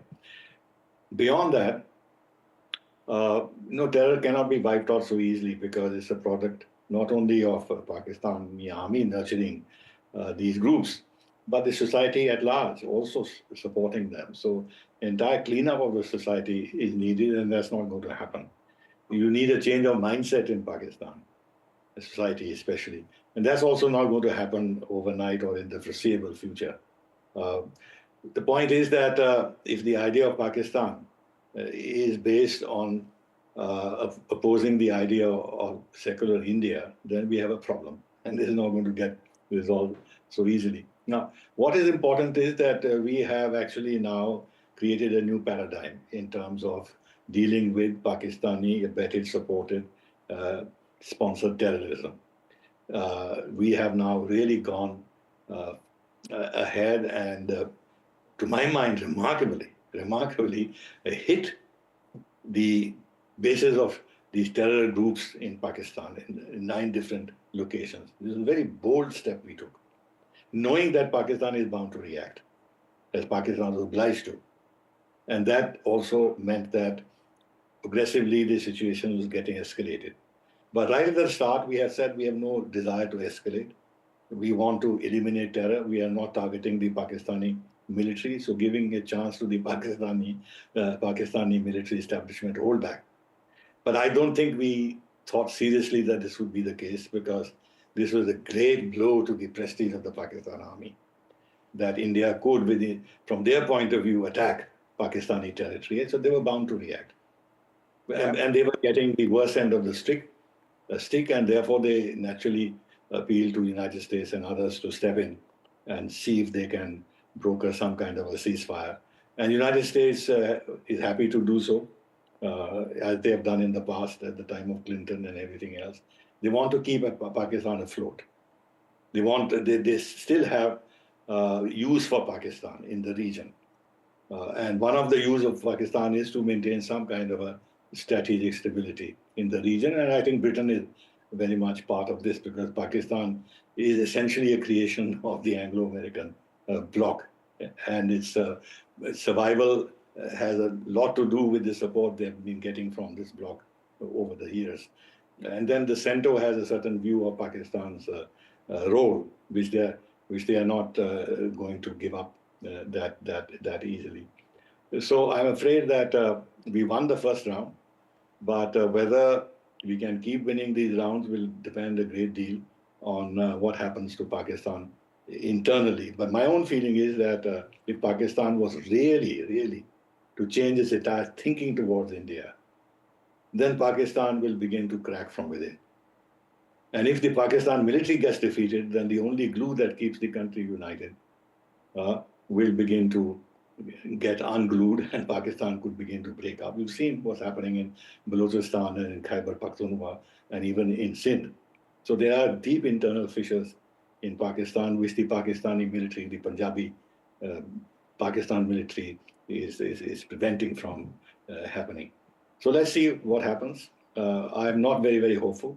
And the last point I want to make is that whatever steps we have taken, the 9 non-kinetic steps should be maintained. There should be absolutely no give on that for the foreseeable future.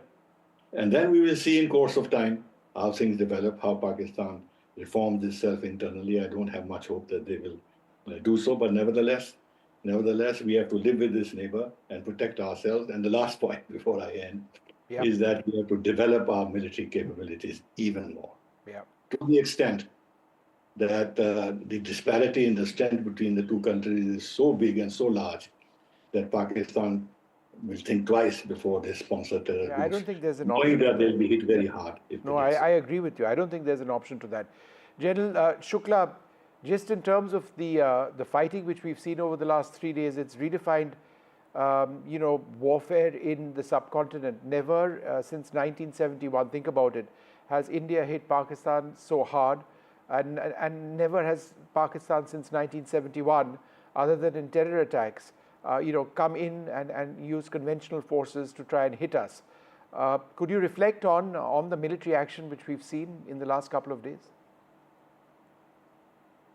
Yeah, Vishnu, I was listening very carefully to Mr. Sibbal and to my former boss, General Saha, but I'm inclined to take a different view. I think this time it has been a significant departure from the past. And let me tell you why very quickly in my view. Mr. KPS Gill once said that, we will win this war on terror, not merely by running after terrorists, but by overwhelming the adversary.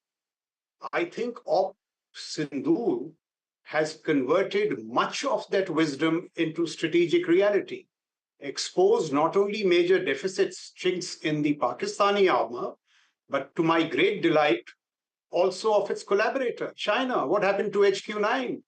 Look what happened to the J-10s and the J-17s.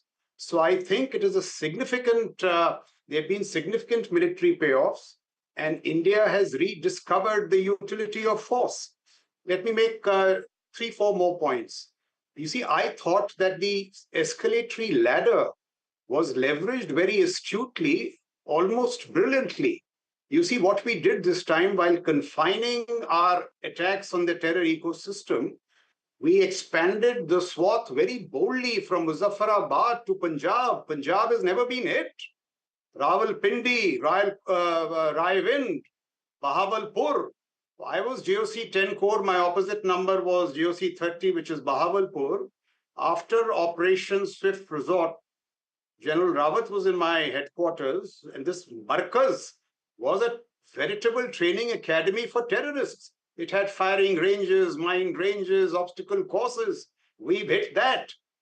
And look, we've seen new normals in our strategic outlook. We've gone and hit Punjab.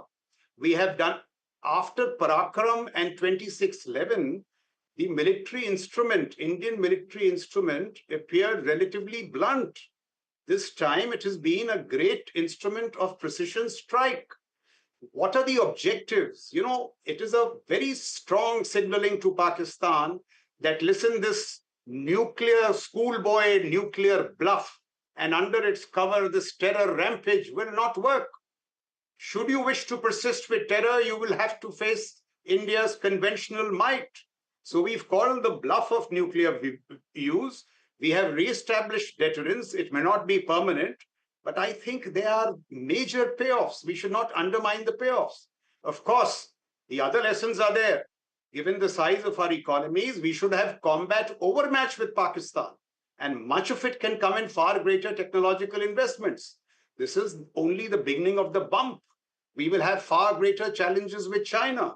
So as our foreign policy gets more muscular, our instrument of force must not only be nourished, but in the highest state of readiness. As General Saha was saying, next time, if there is a terror strike at 2:30, by 9 in the evening, an attack should go in. No, I take your point. I take your point. I do think it's a significant departure from the past. Sure. I'd like to thank all of you very much for being with us. What I'd like to do at this juncture is actually listen in to that press conference and what was announced earlier on, because there was a sense of hope. It all came in a very quick fashion. Remember, we woke up this morning to massive explosions all across the front, from Kashmir in the north all the way down to parts of Gujarat as well. There were multiple attacks on Indian airfields. India responded. We've hit more than 8 Pakistani air bases. Several runways have been made inoperational. Then, as a result of talks which were taking place and talks which were encouraged by the United States, there was this dramatic phone call by the Director General of Military Operations in Pakistan to his Indian counterpart. That took place at about 3:30, 3:45 in the afternoon. And by 5 p.m., there was a ceasefire in place. It was almost unbelievable. But in the last exactly half an hour or so, or 40 minutes or so, there are reports of explosions being heard in Srinagar.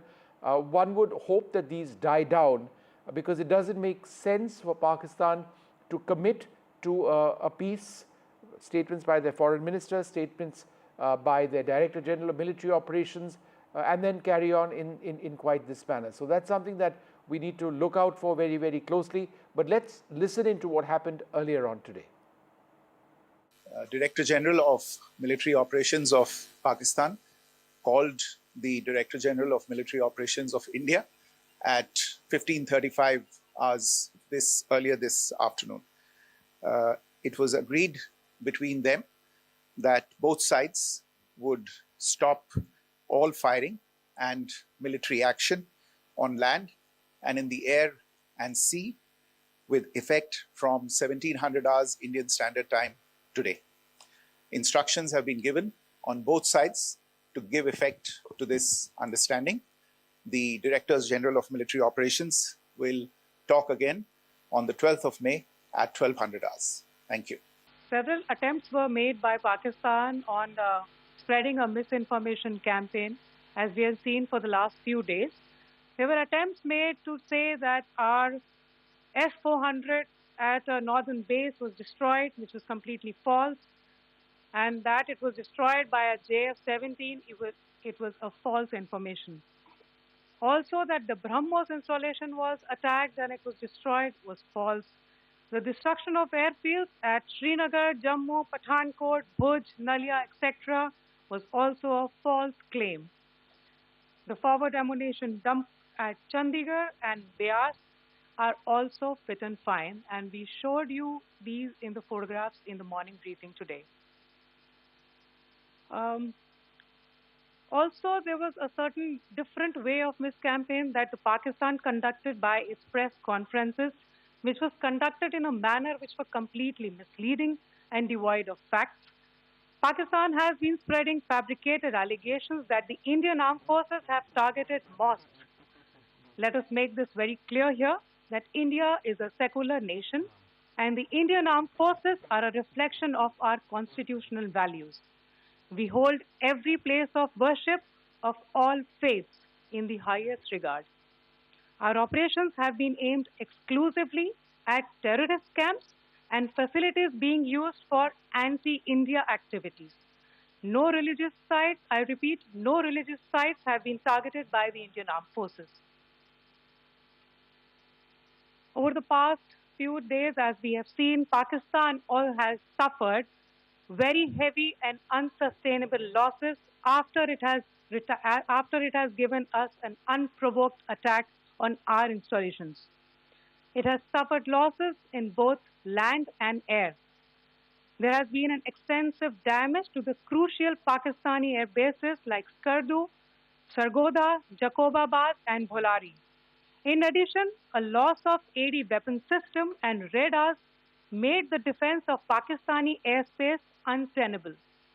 Across the line of control, extensive and precise damage to military infrastructure and command control centers and logistics installations. In addition to that, 2 military personnel had led to complete breakdown of its defensive and offensive capability and also Pakistani morale. All right, let's go straight across to Shiv Arur in Srinagar. Shiv, just when we thought that things would improve, it turns out that the ceasefire violation now taking place in Srinagar is significant. What's been happening around you? Vishnu, for the last 10 minutes, things have quietened down, but what we just saw was easily the most aggressive drone action engagement over Srinagar.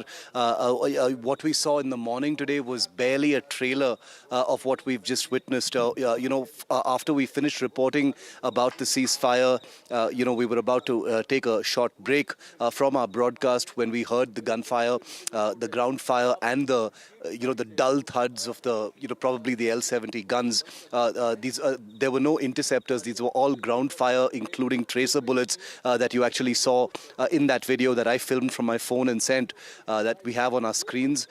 It continued for a good 25 to 30 minutes, Vishnu and Maria, and it has stopped for now, but it basically suggests that 3 hours after that ceasefire came into effect, those drones were over Srinagar being engaged very, very aggressively. There was a lot of fire from the L-70, the Zu-23. I recognize those weapons. Vishnu, you're familiar with them as well. There must have been some other kind of fire as well. But the road that I'm staying on, of course, we're not going to identify any locations, has been cordoned off. People have been asked to get off the streets. So it's not very late in the evening, but there's no traffic on the road. It's the police has herded everyone off the road and asked them to go inside. We are taking adequate precautions as well and staying out of the way. It's a very clear night. There's a very, very bright moon. So we visually spotted those incoming drones, little dots of light, the tracer bullets going up at them, and then the gunfire. So that's of course the firing protocol. The tracers go up first, and then there's additional fire from the ground so that the aimers have a sense of where exactly that drone is. They didn't seem to be flying very high. We could see them pop in the air, as they were destroyed. No idea, couldn't see from this distance at least what kind of drones those were, Vishnu and Maria, but it does look like Shiv, that you're saying ceasefire that they were is in intercepted. question right now. Shiv, you're saying that they were intercepted. They were definitely intercepted. I counted at least 6 drones that we saw popping right in front of our eyes. We were able to capture some of those on our phones, but not all of it because it was happening very, very rapidly. I personally counted 6. There must have been more because these explosions were happening right in front of us, very, very near to where we were. But there were also explosions happening in the distance, and there was gunfire in the distance as well. So I'm assuming that these drones were spread over, a certain significant amount of area over Srinagar. It's a large city, and therefore there must have been drones targeting different sites in the city. It's a population center, so I'm just wondering what that ceasefire was really all about. If you've got drone action just 3 hours later, one cannot even make the argument saying the drones were already in the air when the ceasefire was agreed to. That's impossible because the distances we're talking about are very small. Even though drones are pretty slow flying, it's highly unlikely that something like that could have happened. So I think the sequence of events is going to have to become clear right now. This raises questions on, who's controlling the Pakistan army? You have the foreign minister of the country say that, okay, fine, we've agreed to a ceasefire. You've got the director general of military operations call up RDGMO and say, okay, look, let's stop the firing. It was agreed on for 5 p.m. and then somebody, and then they go ahead and do this. And it's not just in Srinagar. There are some other parts of Jammu and Kashmir where they may also, along the LC, as I understand it, be ceasefire violations. But I don't know, is it true, as you were mentioning, that it's now for the last 10, 15 minutes, it's not been happening? No, it's all quiet now, but the blackout is still very much in force. And unusually, this is something I've seen for the first time here in Srinagar, Vishnu and Maria, is that all traffic has been taken off the road. There is no traffic. All the traffic lights are also off. The lights on the Shankaracharya hill that overlooks Srinagar, which are usually kept lit ceremonially, they've been turned off for the first time since I arrived in Srinagar 15 days ago, and very, very unusual. So obviously this confirms and establishes that this was the kind of major engagement that we were looking at. There have been reports of other ceasefire violations taking place on the LOC, but we don't want to speculate, obviously, too much on those because, there could be various reasons why they could be happening, but there have been reports of drone action in some areas, especially Kathua, Samba and Akhnur, which our reporters are getting us across the network. Srinagar definitely one of them. So, if Srinagar, the city itself, was, on that target list, it looks like they've waited till after a ceasefire. I'm a little perplexed about what to make of this, honestly, while I'm reporting this from the ground. But 3 hours after the ceasefire to see a major drone action, something is most definitely amiss, and I'm still trying to make sense of it. All right, so this is deeply worrying. I mean, just a few hours back, we were hoping for peace. Now there appears to be the scenario developing, which is uncertain. It does need to be mentioned that in the last 10-15 minutes, it's back to being quiet in Srinagar. Let us hope that there is some sense of sanity and there is that agreement which is adhered to. We'll have to see all night what takes place. For now, we'll take this short break.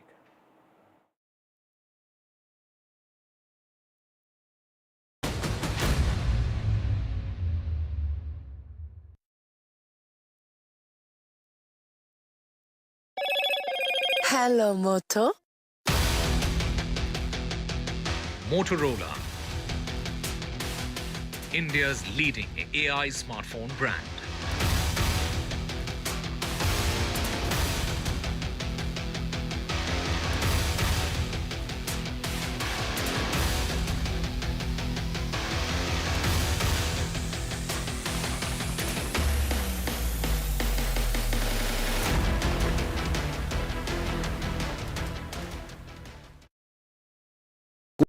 Gold plus optimistic reflective glass लगाओ, धूप की गर्मी को दूर भगाओ और बिजली का बिल भी बचाओ।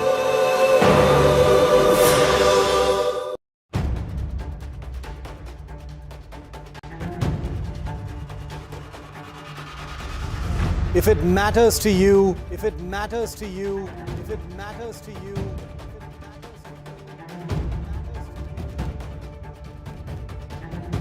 it matters to India.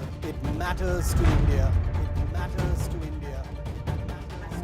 And it matters to me. And it matters to me.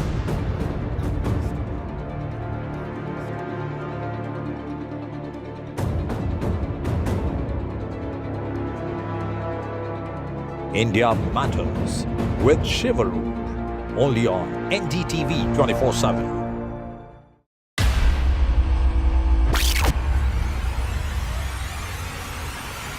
The last 1 month, if you see, the share prices of Genzol Engineering has fallen more than 58%. Why are the rating firms calling the debt payments as default? We have two credible credit rating agencies on March 4th coming and downgrading the stock to D. Statements are consistently being proven wrong, and transactions are being taken place which are different from what they were originally pictured to be. The company claimed it would roll out 6,400 electric vehicles. But what it has rolled out is a shocking scam. Funds meant for the project were funneled allegedly back to the promoters. How often have you turned away from debates that descend into endless fights? Vishnu, I think today was a very pivotal day, to be honest. It could have either escalated further or it could have de-escalated today. The reason I'm saying this is that, over the past 3 days, we have seen a pattern of constant escalation in the attack that is coming from Pakistan. And naturally, that was also responded to in a befitting manner from our side, which has led to a lot of damage to military assets and military infrastructure in Pakistan, some of which are very important and critical for their overall military preparedness. Now, if they had continued with this process, either escalation in the current domain or expanded the war horizontally, it would have met with, as I said before to you, that with continuous escalation dominance from our side. So there would have been two things in my mind that would have been at play. So I was half expecting that this would happen, especially when the news came out that we would treat any future terror attack as an act of war. that something or would have been working out. And I think two things would have definitely happened. One is that I think the international community would have been waking up to the reality of what Pakistan was attempting to do for whatever its objectives were, and that there would have been a degree of pressure on them because it was clearly the pattern of escalation and then response left the onus on them to start taking the steps to stop this. And the second was obviously their own internal calculations of how far they can go on to escalating this and sustaining this given the internal situation. And remember that we've all been aware of the fact that there is a much higher staying capacity and much, of course, asymmetrically more power to deliver from our side. So I think this would have been both a combination of a certain diplomatic pressures on them, and then second, I think also internal calculation on the steps that they have to take, because I think over 3 days they made an attempt to, at least in my view, get one or two major targets in India that would have given them a reason to celebrate or tell their people that we were able to reciprocate or pay India back in the coin. But there was, in a sense, an impenetrable wall of air defense, which had largely foiled this massive waves of drones and missiles that were coming into the country with no major damage. But Ambassador Ashraf, let me ask you this, sir. The fact that we hit Pakistan as hard as we did, we hit Skardu, by the way. That's the latest in the list of air bases we struck, and I think at least 8 or 9 others, virtually every single Pakistani air base. And we were fairly relentless about this. The videos have showed significant damage in some of them. Do you believe that that is ultimately what pushed Pakistan to the negotiation? That's what I'm saying, that, you know, it wasn't just America's pressure and them saying, No. I think that, listen, in anything of this nature, finally, it is the two parties involved in a process who make that decision.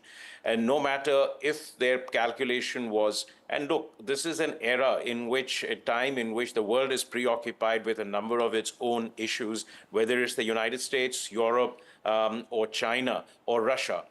It is a time when this sort of international order has collapsed. It is not what exactly we had seen in the past. So there was, in a sense, space for them to continue with this operation. The message that they had got out of Washington, D.C. was, you guys need to sort this out on your own. You remember in the past, there used to be breathless shuttle diplomacy that used to start immediately after a major terrorist incident. So I think they felt that they had a space. I think there would have been, conversations are always taking place, but it's really the impact of the military measures that we took, and in a sense went beyond what they would have expected us to do, as you've just mentioned, and we don't need to repeat all the damage that we have done specifically in the course of these 3 years. And remember, each time we mention that we are acting in a